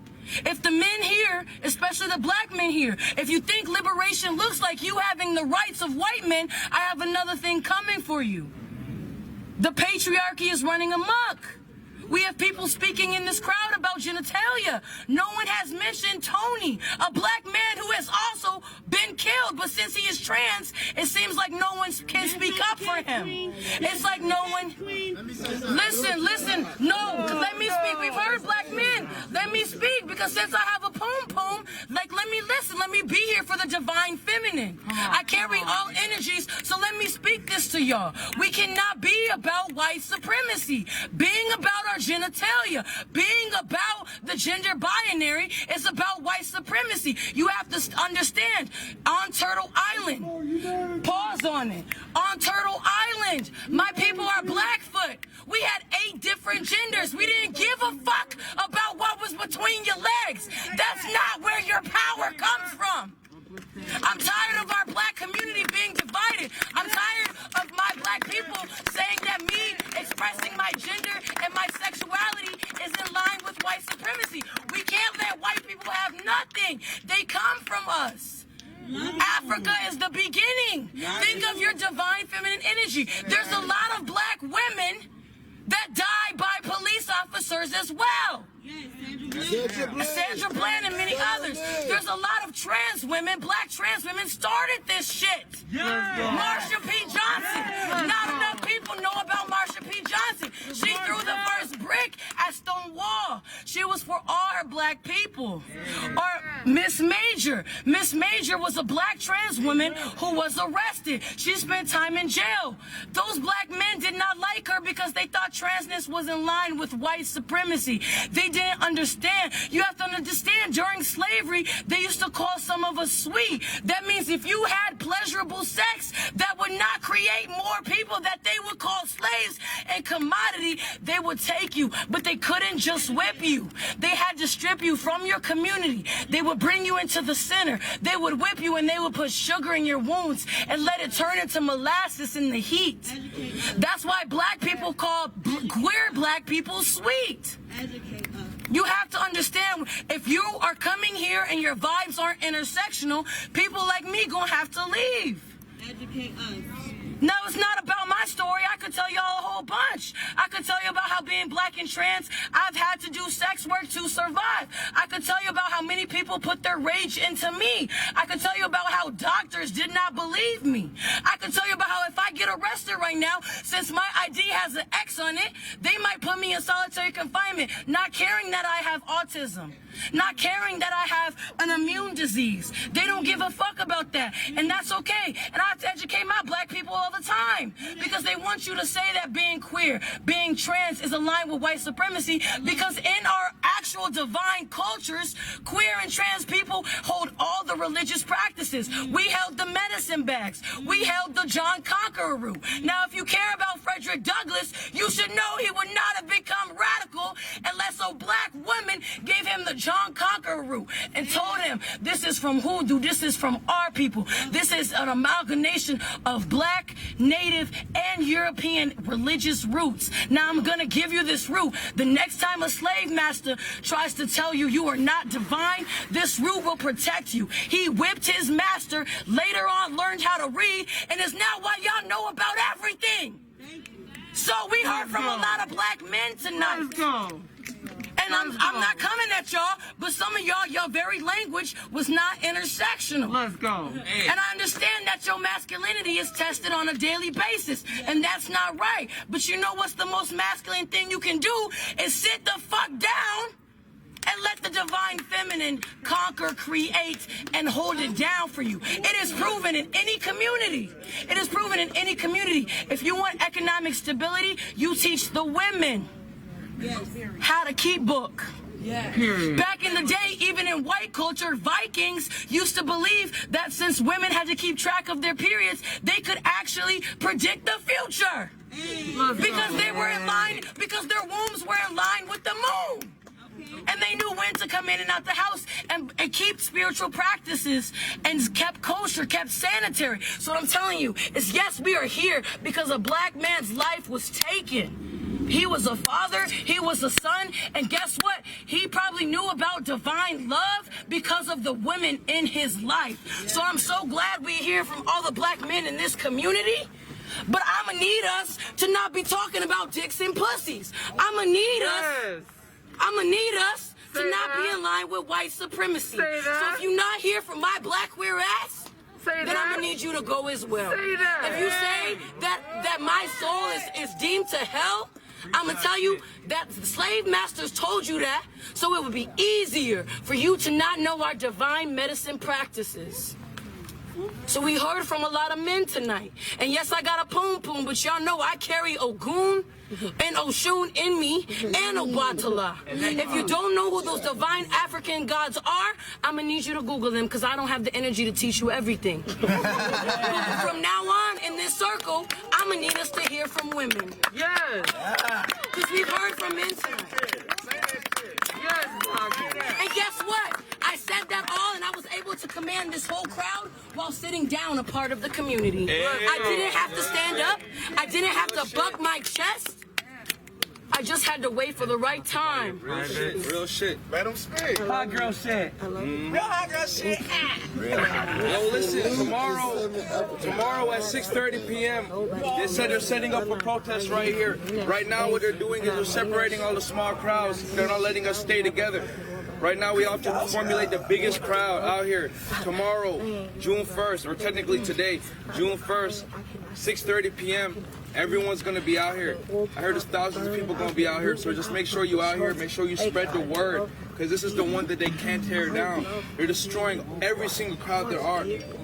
As long as we're here, tomorrow, make sure that everybody that you know is out here tomorrow. They can't shut us down. Fuck the police. Fuck them!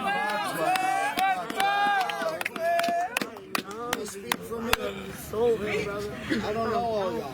I just moved here in October. I was a former sheriff's deputy myself. When I saw the injustice happening, I could not stand by and let my people get blamed for this shit. I know that I have good people back home, sheriffs, cops. They're all doing their part to make sure that they march with the people. You can't tell me that all cops are bad. No, I came out All here. cops are bad. They are slave catchers. All cops are bad. All cops are bad. No. All cops are bad. All cops are bad. Slave catchers are bad. All cops are bad. We're not coming here with that. The system is bad. No. If you come in here talking about BS, we're going to hold you down. Just take a break. Just take a break. All cops are bad. Just take a break.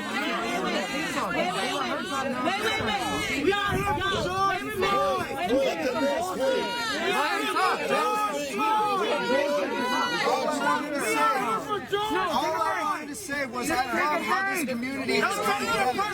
So peaceful tonight. I love how we came together, joined arms. You know, I've never seen that before. I've never seen that in my life. You know what I saw tonight? I saw a unity that is more powerful than any government can overtake. You know? We came out here, we're all from all different walks of life. We got people military, prior law enforcement like myself, people from the community who are active in their community, teaching their children about the hatred that goes on so that we can learn from it. If we're going to step above the hate, we got to come together as a community like we are now. I see people from all walks of life. Not a single one of you has judged each other. You stood together hand in hand when that fight started breaking out less than an hour ago. You prayed for peace. You preached for peace. And now we're getting peace. We've been left alone this entire night. We ain't been bothered by cops. You know why? Because we stood together as one peaceful people. Like he said, we are Americans first and foremost. I'm from Washington State, man. I've never seen shit like this. I always thought that the communities in a big city, I'm a small town country boy. I thought big cities were scary. Not anymore. I'm in the middle of a big city. I ain't afraid. I can walk amongst you guys and know that we are standing together united for one common cause. Hatred against people who are being oppressed. We are finding justice now for George Floyd from what happened. I myself am personally disgusted by the way that situation was handled. I was trained differently. I know exactly that that wasn't part of their policies and procedure, and that's why I'm out here tonight trying to help and provide aid as a civilian medic to everyone involved. I am not going to discriminate in my force of tyranny. I will show my defiance peacefully by providing aid to everybody who needs it. I will not discriminate. I will not be a part of them. I will not show them that I am going to be one of them by shoving you guys to the sides if I can save somebody else. I'm going to save as many people as I can. If I can bandage you up, I will. If I have to go in and cloud a tear gas, I will. I did it the other night. A kid got shot in the face with a tear gas canister. I got shot in the arm for trying to help him. I got maced in the face with 3 other medics, civilian medics, behind a barricade that were trying to check this man to see if he would be all right, if he would live or die. And we got maced while we were trying to pick this man up. A man my own age. How can you not call that inequality? They flanked us. They got us on all sides. Oh, sit down. Sit down. Sit down. That's just a fire truck. That's just a fire truck. These are tactics that they use. These are tactics that they use, bro. Do not panic, do not run. They do that. I've been out here since day one.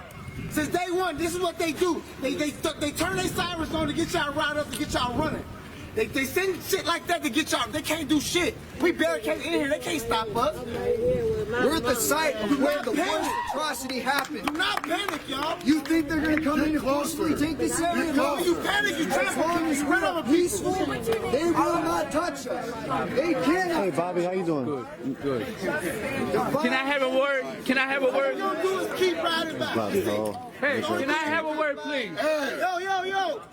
I'm probably the oldest man out here tonight. Yo. Mike Jake. Have a seat. Mike Jake. Have a seat. Have a seat. Sit in front of you. I'm sorry, bro. Have a seat. All right. My name is Bobby Hall. I've lived on this block since 1968. I got somebody who'd like to read a poem. Wait, let him speak. Mike Jake. All right. I've been living here since 1968. Mike Jake. Show respect. My mama's Creole. I'm white. No, I'm light, bright, and damn near white. I'm a survivor. Okay? The native blood runs deep in me. Okay? This is sacred ground. Yeah. This is our sacred ground. This brother died for our freedom. Jesus Christ died for your sins. This brother died for your freedom. This is holy, sacred ground. We're not going to let this be disturbed. We're going to keep this peaceful. We're in prayer. We're inside this circle. We're in prayer. No more cussing in this circle. Okay? Let's have respect. Let's be honorable. So when they come, we're in prayer. Okay? There's nothing stronger than my Creator. Hey, bro, I love what you said, but listen, I'm telling you right now, I am super trained in this. If we are sitting down, we are not posing a threat. Exactly. If we're standing up, we can be considered posing a threat. So sit down. I'm telling you, sit down. If you're on the outside scattered, there's nothing really happening as a threat. So. And if y'all come over here, where we can talk without yelling, without getting excited. There was a fire truck that drove okay? by. We need that spirit, that loving, calm spirit that women bring to us. You are the vessel of life. Okay? It is time that women lead. We want grandma out here directing us. Okay? Because she's old and she's wise and she has the heart of raising children. She's our mothers. We need our mothers now. Okay? We'll stand behind you women. We'll be the strong. We'll pick you up. We won't let nothing knock you down. Okay? But it's the women. If you didn't never listen to your mama, now's the time. Honor her up. Honor this man up. Let's keep this sacred holy. They can't penetrate this circle. Okay? I love all you guys. If you give me one moment, I'll tell you a quick story. These four colors represent all the nations. We have the Caucasians, the natives, the Asians, the Africans.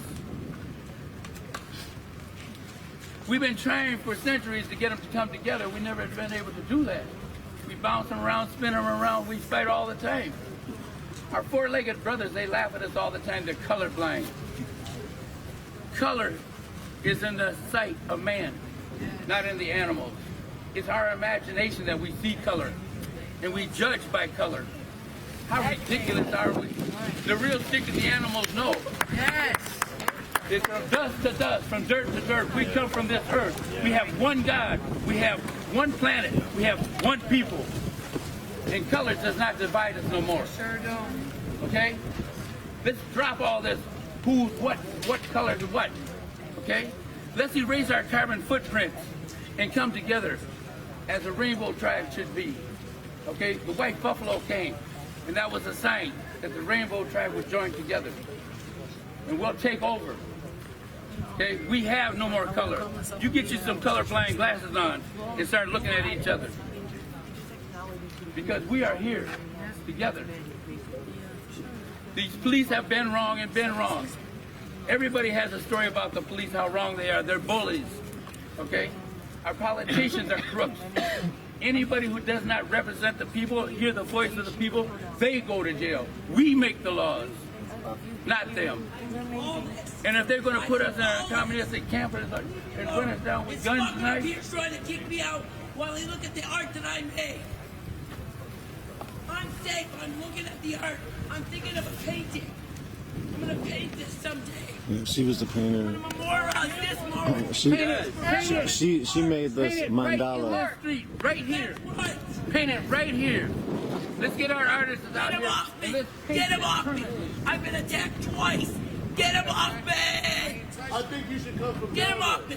Yeah, come from down there. Come sit with your people. Come sit with your people. Hey, I'm an artist. This is what I do. Come sit with our people. For safety, come down. Yeah, come sit with us. All safety. Come sit with us. Come down. Come sit with us, please. Come sit with us. Hey, you guys. My name is Joanne. I'm actually myself. I'm 14 years old, legally through 7 months old. And I like to tell people my story a lot of times because, you know, I've been everywhere. I like to oftentimes, when I was younger, I used to tell people I'm no one and I came from nobody, from nowhere.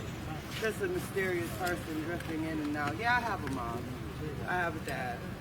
But the reason why I came out here, because seeing that video was so disturbing and it reminded me of so many incidents. See, I came up here from Norfolk, Virginia as a kid. So I had a real bad Southern accent. You guys can, by the time this speech get done, y'all probably have to fill in the words. Like honestly, like it's real bad. It's still to this day. Yeah, it's bad. So, but my mom, she had the type of money to put us in the better neighborhood, so the suburb. We was out in Bloomington, there's 3 sisters and 1 brother. And the reason why I'm bringing this up because just like this man said, he's trained in knowing the art of the scare tactic. And I figured it was a scare tactic, and I had to catch myself because originally when that fire little truck pulled up, my first instinct was to run. And I was like, you know what, Joanne, you got to go back to your roots.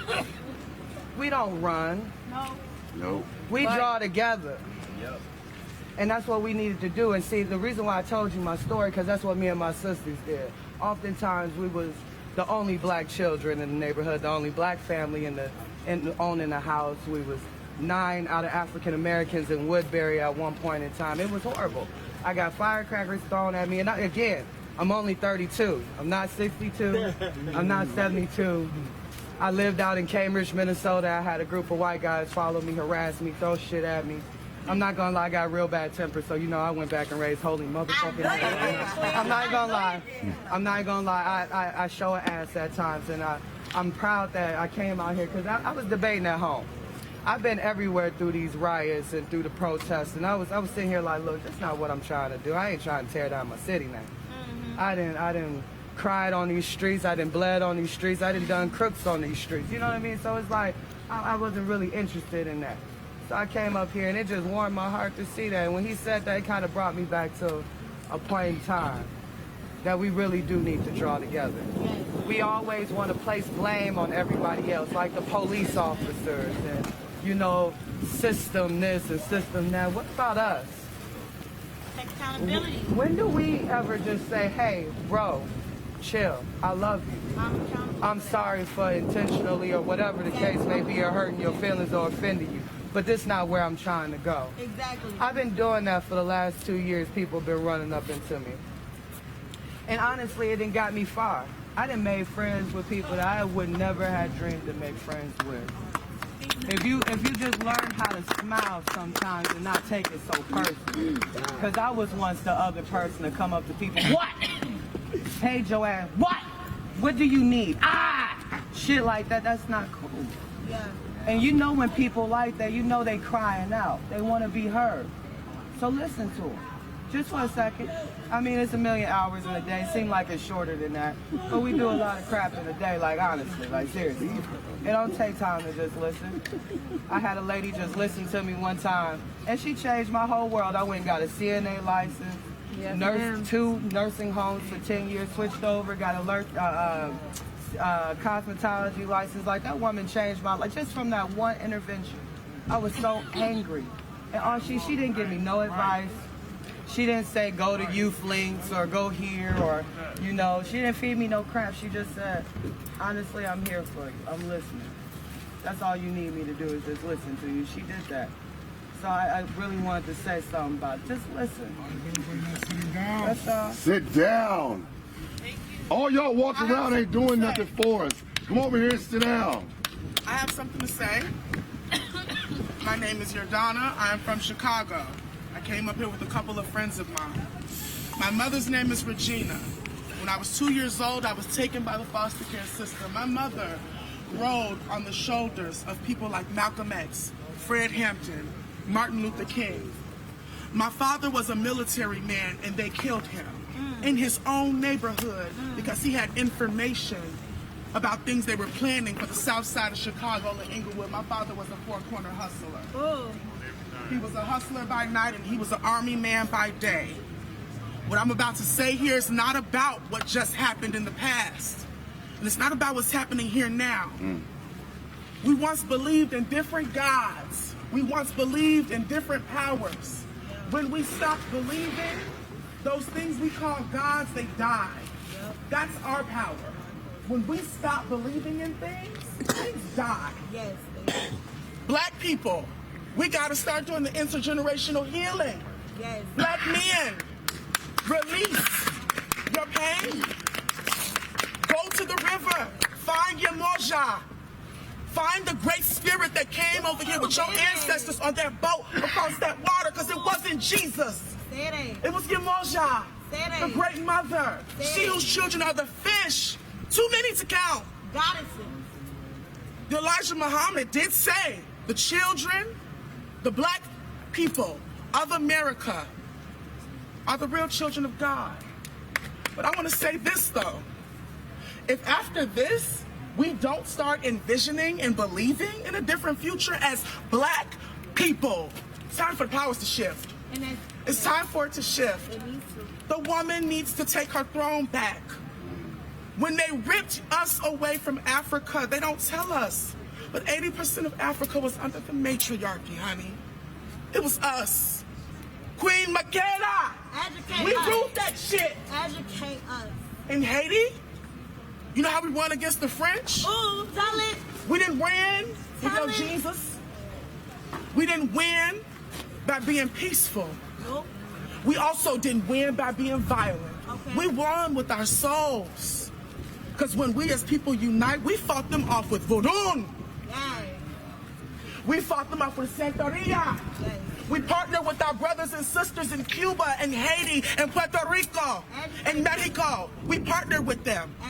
And we got together and we bonded our souls. We got together in circles, the sacred symbol of life, the continuum of all things. These flowers here are energy. Channel that, alchemize that, transmute that. It's power here. Hold hands, envision a singular vision, and watch how your life shift.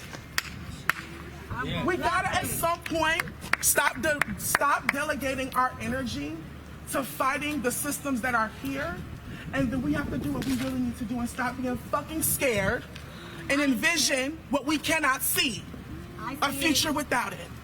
And if you can do that, because that's the only true power that we have. I see it. Your beliefs. Believe in something different with your soul, with your mind, with your body, with your essence.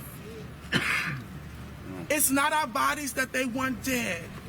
And it's not our minds that they want broken. It's our souls that they want buried, because that is why we keep fucking rising. We're doing what we're doing now because the spirits of our ancestors have taken over our bodies as vessels to redo what they could not do. You think it's by a mistake that across the world, black people are waking up to their ancestral practices? We're becoming spiritual. We're abandoning the church and the dogmatic practices that were whipped, raped, and beaten to us. It is not by mistake. We are in the age of Aquarius, the age of information. We know the truth. Yes. Now, what are we going to do to shift it? Yes. What are we going to do? Yes. You know, because after this memorial, you know, months from now, a couple years from now, it's not just about fighting them. Nope. It's about fighting where we are. Exactly. We gotta do something fucking different, and it starts with us healing. It starts with men. Your worth is not your dick.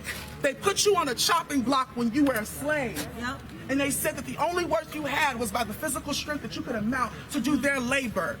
And that is why you believe that your power rests in your physical strength. That is not where it rests. Nope. They stripped you of your emotions, of your humanity, of your sense of direction, and your sense of self when they took you from your ancestors. But they stripped you of your soul when they ripped you from your divine essence. And they told you who you were. If you are a healer here and you are not a healer here, read the 4 agreements. Sacred indigenous practices. Unlearn the teachings that they have taught us. We have been domesticated. We are not made to live in these buildings. These are boxes. If you know anything about energy, in our ancestors' practices, energy don't flow in boxes, my niggas. Energy flow in circles. That's why we had teepees. That's why we had huts. Everything we did with intention. Let's get back to that. Be real about how you moving out here, but for real, y'all, the power's in our spirit, and that's what they want to break. They can't get to it. Listen. The man right there just came right here, right? And he just came right here to the neighborhood, had a long ass something in his hand, and washing the block right now, and just went right back down there. I don't know if it's a AK or I don't know if it's a knife. Is there security down there right now? The news already said his kid lives down that way, and he said there's some white boys running up and down there. Hey, that young lady over there said she wanted to speak. She said she wanted to speak. Go ahead. Okay, well, we hear you, though.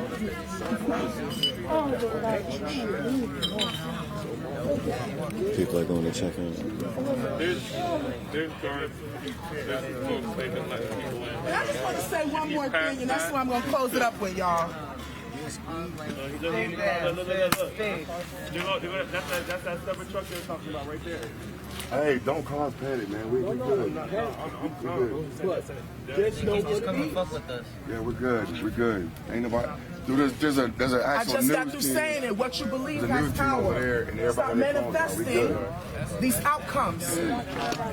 It's the ripple of the universe. It's quantum physics. What you believe and what you speak out your mouth is a vibration. And the way you carry that vibration determines what lands on your path. Be intentional about the things you say, about the things you think. Because that's important. The last thing I wanted to say was my sister over here. Where are you? My two-spirited sister. You. I'm with you, sister. Hey. Because you see me, I'm their worst threat. Hey. I'm a trans person. I transitioned when I was young. Right? I moved through the world as a woman. But guess what? I've been practicing naturopathic practices for a very long time. I have my strength. I'm a two-spirited person. Gender binaries don't bother me. I have the strength of the man and the body of a woman, and that is my greatest weapon. You understand me? Because when they see me, they don't see my strength. When I walk with this stick, it looks like a cane. I look like a weak woman. I am their worst nightmare. When you look at me, you would never guess what I would be capable of doing to you. I'm a black person. I have trans-binary systems. I have stepped outside of what I have been taught I am, and I have stepped into my true power and divinity. I am not a man nor a woman. I am a soul here on a mission, and I let you know this now. Remind you I have the strength of a man and the physical appearance of a woman. That is what they're scared of when it comes to our black man and queerness. They're scared that maybe we don't actually may not look like women, but that we can actually carry our strength with peace. Divine feminine, Because divine they can't masculine. see it when it's coming. That's what scares them.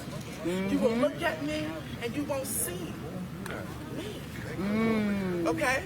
I'm a living, breathing revolution every day I wake up. They kill people like me, and I choose to speak out like this, and I choose to show up the way I show up. It is a revolution, and that goes for every black body right here. Every day you wake up, when you choose to move the way you choose to move, in peace, in love, and strength and solidarity. That's the threat. Us gathering, us rioting, us protesting. That ain't they. That's not what they're scared of. They're scared of us.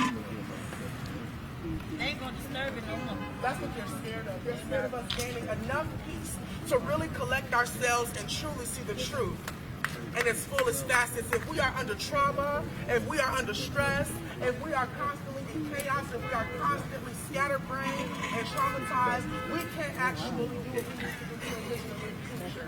That is the plan with them. They want to keep us occupied with their atrocities so that we don't have the time or the capacity to envision a new future. Come on, speak up. They're doing the same shit over and over again. Oh my God, say that. They're buying themselves time. That's all they're doing. So yes, let's gather for the death of our black men and our black women and our people. But let's just also remember that the true vote here isn't for us to actually be in this state at all. Not without them desiring for us not to envision a new world. So I got a poem, y'all. And I still have a poem. This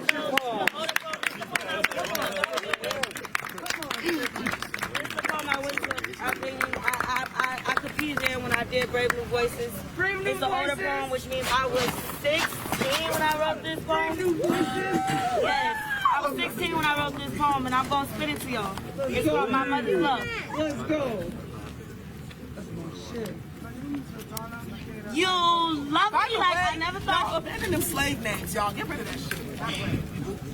Start over. Tell us the title again. Alright, it's called My Mother's Love. Use my voice. My Mother's Love. You love me like I never thought you could. You wrote your name on my bedroom walls. My blood stained on your fingertips. The whips on your back, you refused for them to be imprinted all over my body. The chain wrapped around your neck was so tight, you had to kill me. I understand why you slit my throat. You love me. I died because you love me. I'm angry, I miss you, but you killed me. I'm back, I'm here in flesh. I've read stories. I've seen movies. I can smell the burning flesh of my people. I can see them swinging. I can hear their screams as if they're still screaming. I can feel their fear as if they're still scared of white. We rather skip school or go just to act like fools, like books wasn't one of the things that our ancestors died for. We are conditioned to envy lighter skin, taught to hate our brown eyes and hide them behind hazel contacts. We were killed to escape. Master whips chains. Master whips chains. Master whips chains. And white men coming into my bedroom, filling my insides with their semen while my husband and kids were forced to watch them. We were killed to escape. When our oppressors and our abusers came and not all of us could get away, my mother looked at me, sliced my baby girl's throat and let her live her life in slavery. Oh, I had to go. And with no second thought, I was gone.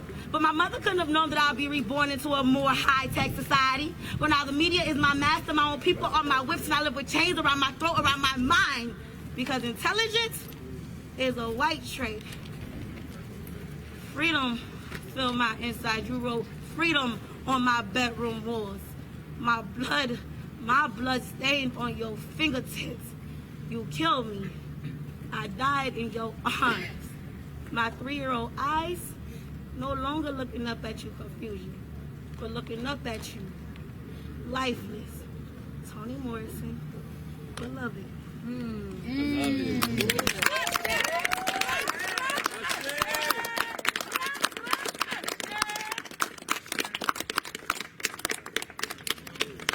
When I express my love for this community, like I said earlier, as some of you know, I'm new. I've never loved a community so much for how much they came together tonight. It was a perfect example of it. My boy, who's in Texas, was born and raised here. He got me to come over here because I wanted to pursue my dream in music. This is where it all happens. This is where the music scene was for me. The school I go to, there's only 2 in the entire United States. My boy down in Texas, he misses us. He wants to be here right now, a part of this. He's watching this live stream right now. He wants to express his love for all of you. And I just want to pass it on. Do not run. Move swiftly. Do not run.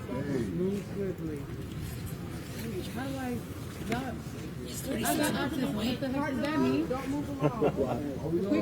Which way is 36 and Park? 36 is going to be a couple blocks. Park that way. And I believe that way, yes.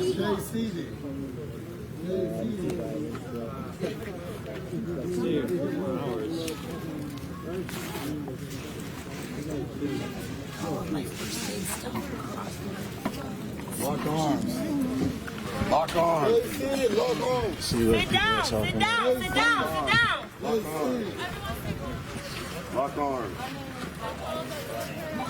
Doesn't look like it's. Doesn't look like they're surrounded with anything. Huh? Sit, lock arms. I don't see anything for sure. I'm sitting right here. Lock arms. You put another man right there? Yeah. That's why.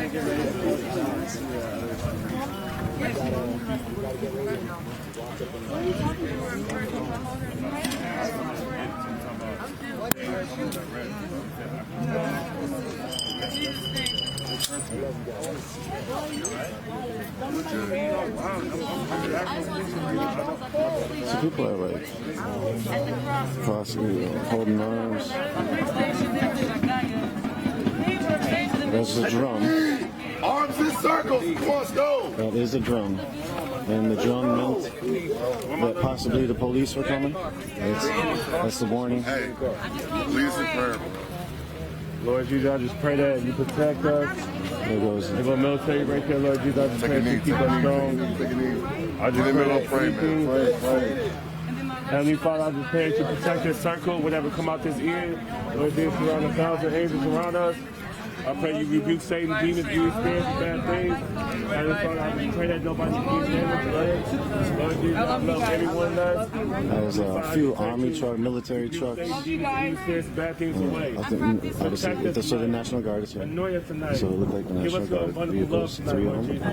One of them was a SWAT truck. A few other cars.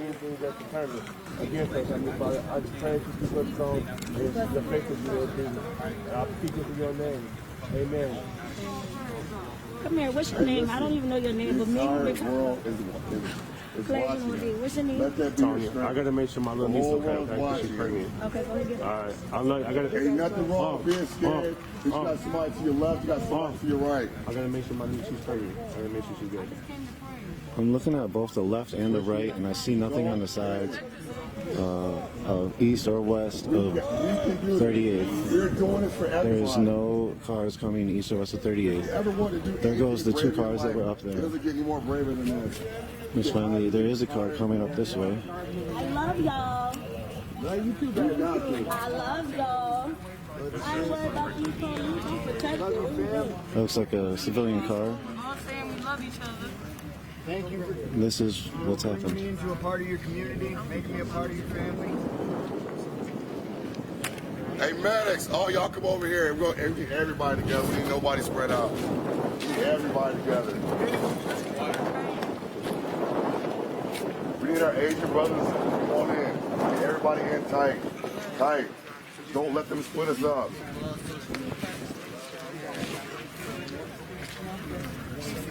They can't keep us in jail forever. The vehicles that drove by were going north on Park Ave. I haven't seen any military vehicles on the periphery streets, east, west. Oh, excuse me, east, north, or south. I have not seen a military vehicle. This is the kind of thing we need for everybody. This is the center for where it all happened. They have, perimeter has security, and there's barricades that have been put up, blockades, hard blockades to prevent an incursion of military force coming into the sacred space that the community is grieving over the death of George Floyd. George Floyd was killed 6 days ago, Memorial Day, by 4 officers of Minneapolis Police Department. Get a point across. Canada is watching right now. Can they stand with us? We have 200 views live right now, 200 views. Canada said they're standing with us right now. Keep going. Like he said, we got our Canadian neighbors to the north watching us right now, knowing that we are partaking in something that is going to change history. When we all look back on this 15 to 20 Security years from checking now, it out. you know what we're going to tell our children?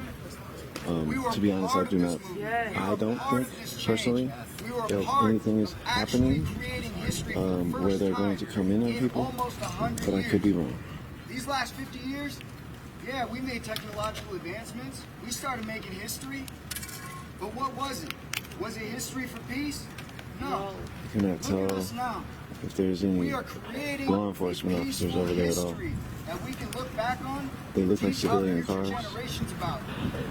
Our future generations are the future. They're going to be the doctors, the next Nelson Mandelas.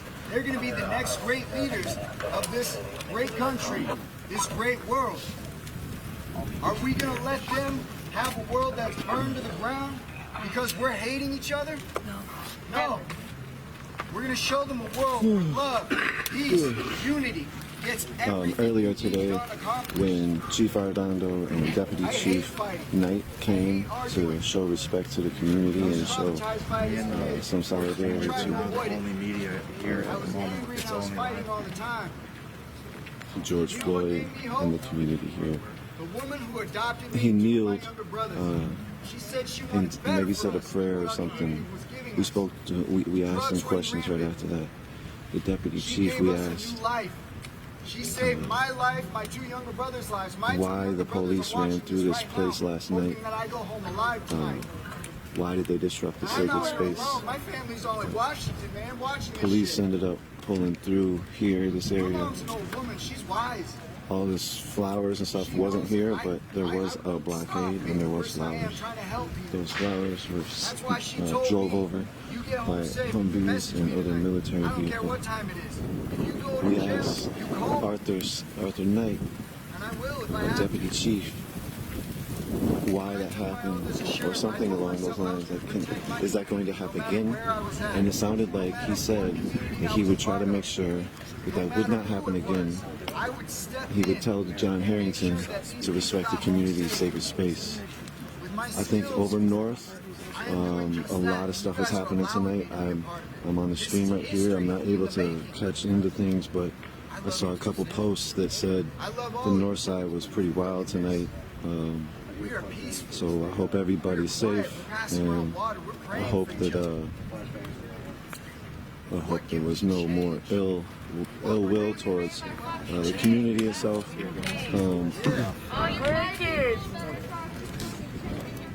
I saw.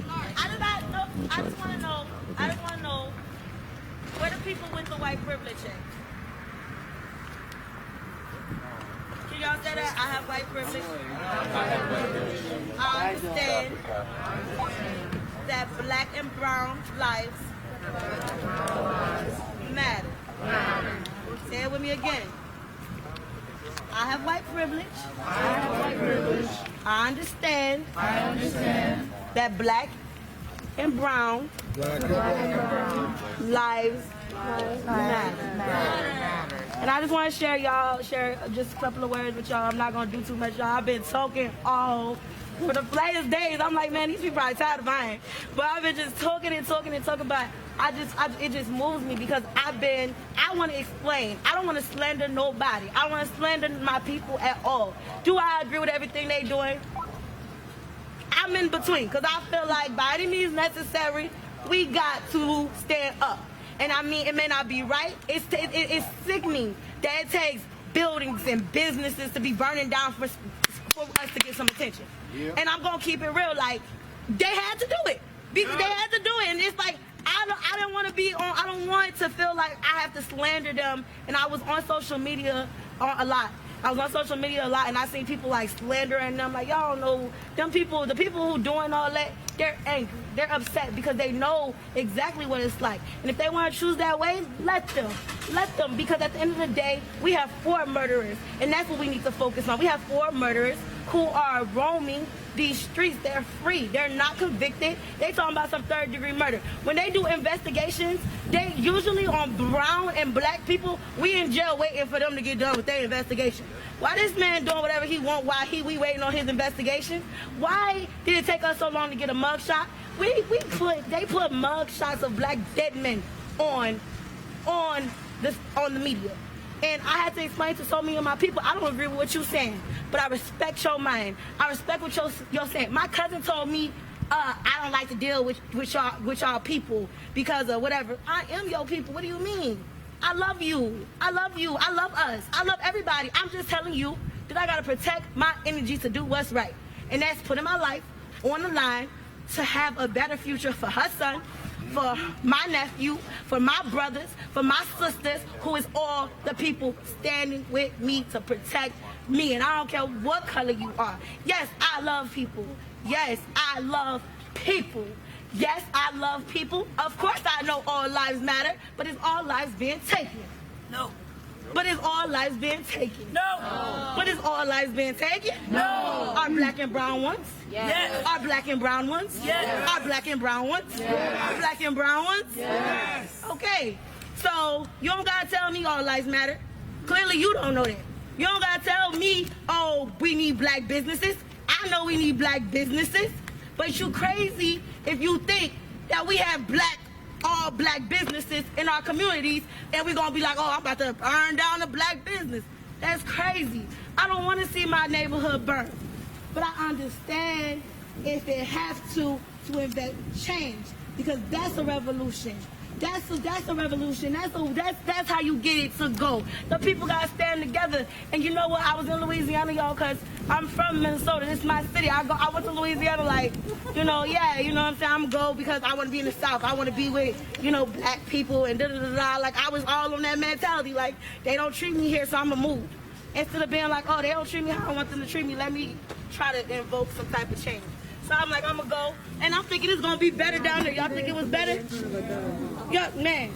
I'm like, you dumb yourself for even thinking that you was going to come down south and it was going to be different. If anything, it was worse.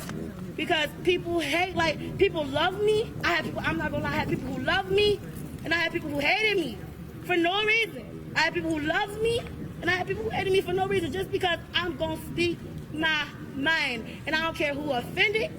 I stand on how I feel. So if I say I'm going to die behind my people, better believe I'm a woman of my word. I'm going to die behind my people. But I feel in my heart that my people won't let that happen. And I was in a history class about, everything. So when she was talking about the Haitians, I felt that. And when she was talking about the French versus them, I'm like, yeah, I studied that. I understand that. And they was telling me, like, we can't do it. Man, we can't do it. Y'all, we can't do it. Y'all, we can't do it. Y'all, we can't do it. Y'all, we can't do it. And I knew that. And I didn't even know this moment was gonna come. I think my ancestors, because I believe in ancestors, I believe in God, I believe in energy, I believe in all that. I believe in all that. So I believe it was just something that, like, man, you need to take your ass back to Minnesota. I only been here for 1 year, and look at us. Look at us making history. I was like, the lady was like, hey, I'm from the UK with her pretty little British accent. So I'm like, okay, y'all outside. Y'all trying to listen to us today, huh? Man, I'm so proud of my people. Minnesota, Minneapolis, y'all some motherfucking warriors.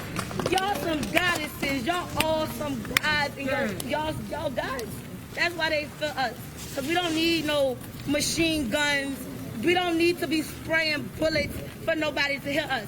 All we got is our people and our voice, and there won't be no peace until there is justice. And there won't be no peace until there is justice. I walked down this block today after they sprayed us downtown.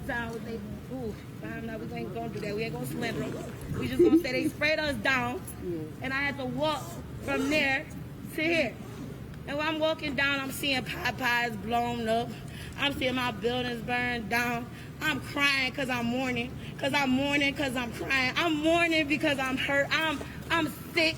But I understand. I'd rather see all this burned down than to sit up here and continue to go for non-justice, because I promise you, whatever penny, dime I got, I'm investing back in my community. If it got to burn today, fine. But I promise to God it's going to be built back up, because Maya Angelou said it perfectly. We the Phoenix. We gon' what? We gon' rise. What we gon' do? We gon' what? We gon' rise. So burn it down. But we gon' rise. Our patriots who outside risking their life getting sprayed at because they trying to send a message. Like, why? Y'all, can we just open the floor up to that semi truck running through that crowd? And can we give the people responsible for that? They was responsible for that, because I seen them. They blocking off roads for regular cars, but they letting semi trucks and they letting buses and they letting themselves through. But they got people protesting. And they claim, oh, y'all are able to protest, but you let semi-trucks run through. Excuse me, I just want to let y'all know, one of my elders just texted me because I went on live and they, want to protect my life. They just said that they are on 5th and 38th, and they just saw a semi coming towards us. Just to let y'all know, not for it's fear, circling. just to, okay, y'all good? I just want to let y'all know. My elders are texting me, so they've been circling around, and we're calm, we're quiet, we're peaceful. From down there, they look across the border, they don't see nobody unless they're standing up. They did the same thing as standing. They try to panic you and destabilize you, so you can't keep focused, collaborate, concentrate, cooperate, all kinds of reasons. Stay down. I'm going to go home and use the bathroom. Hey, we got 3 hours to go, y'all. They're not going to come here. 3 more hours. We're going to just sit right here. Be quiet. 3 more hours. Keep it quiet. Talk about love. I'd like to tell my story. Go ahead. I'm taking your stuff. Thank you. All right, guys, I'm going to tell you guys my story. Not that I don't want to hear a story. I'm going to do a recap and then go down.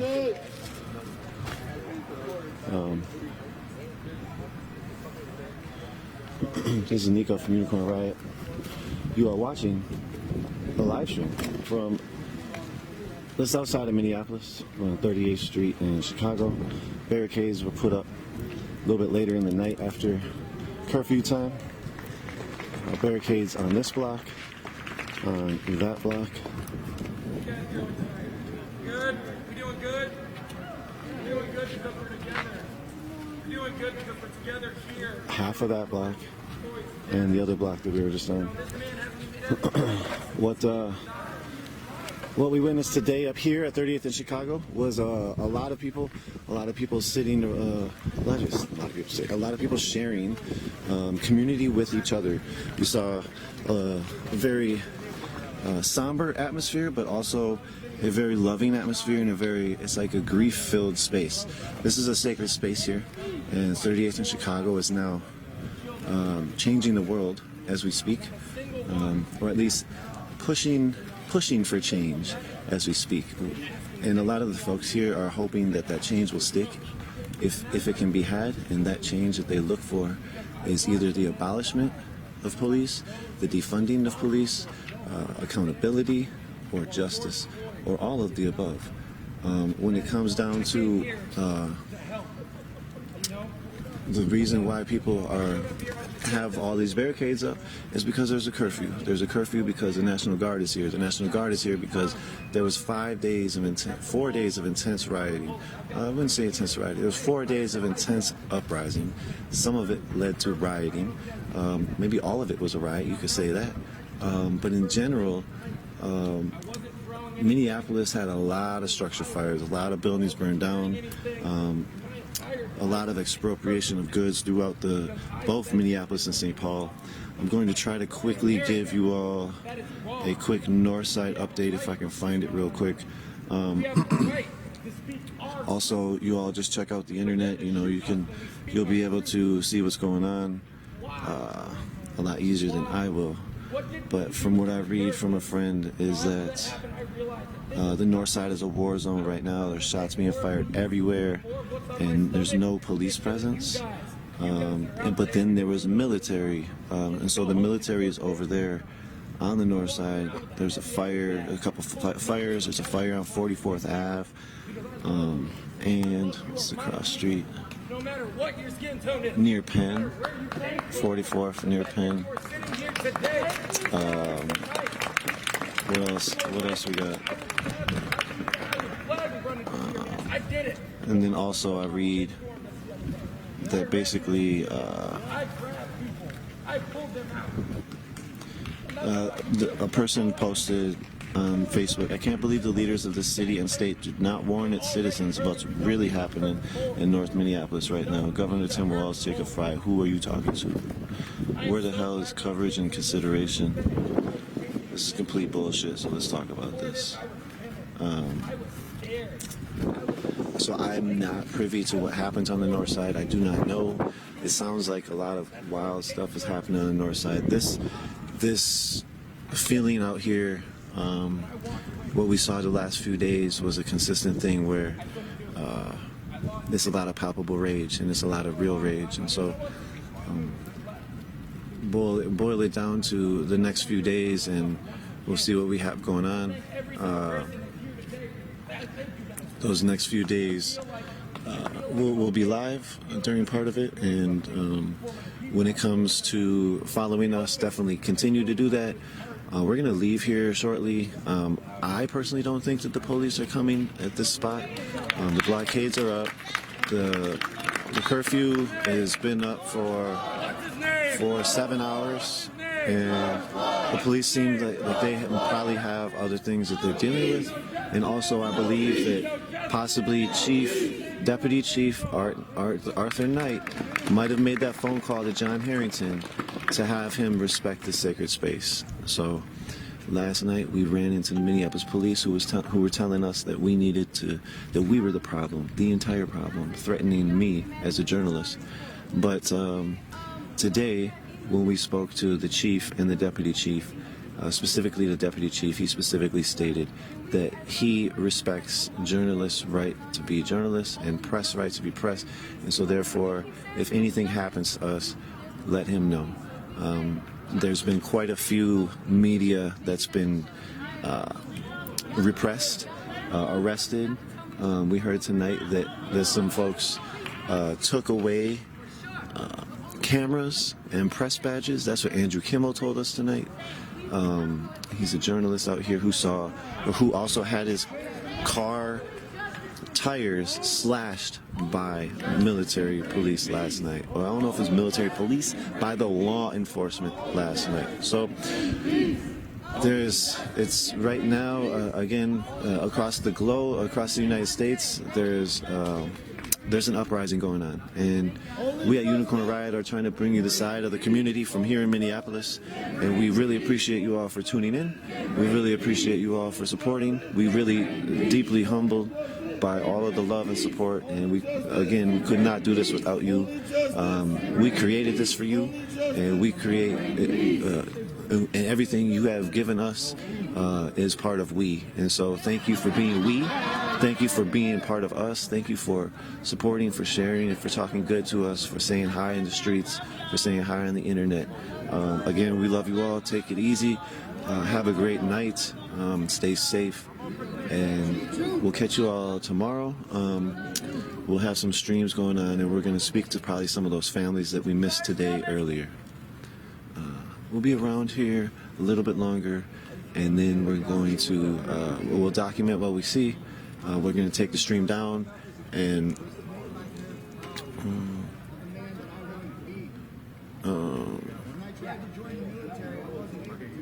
one second, I'm reading something.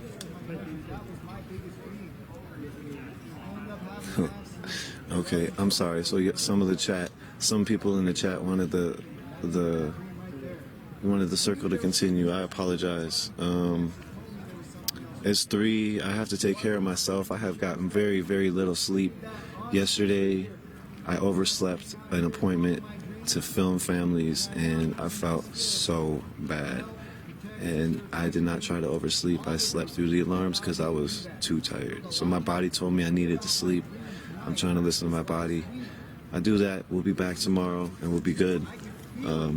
Again, thank you all. Thank you all on the back end.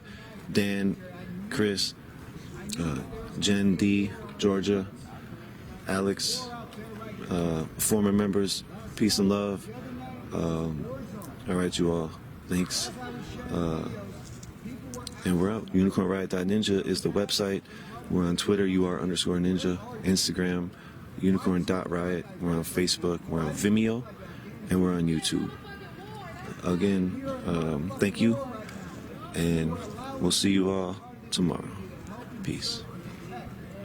That is what all those officers out there are supposed to do. But it is taking civilians like us to do just that, to do their job, to serve and protect our communities. As I was riding around, I got stopped by Neighborhood Watch. Granted, I was covered up in all black. I had red on my bag and on my arm to signify that I was a medic.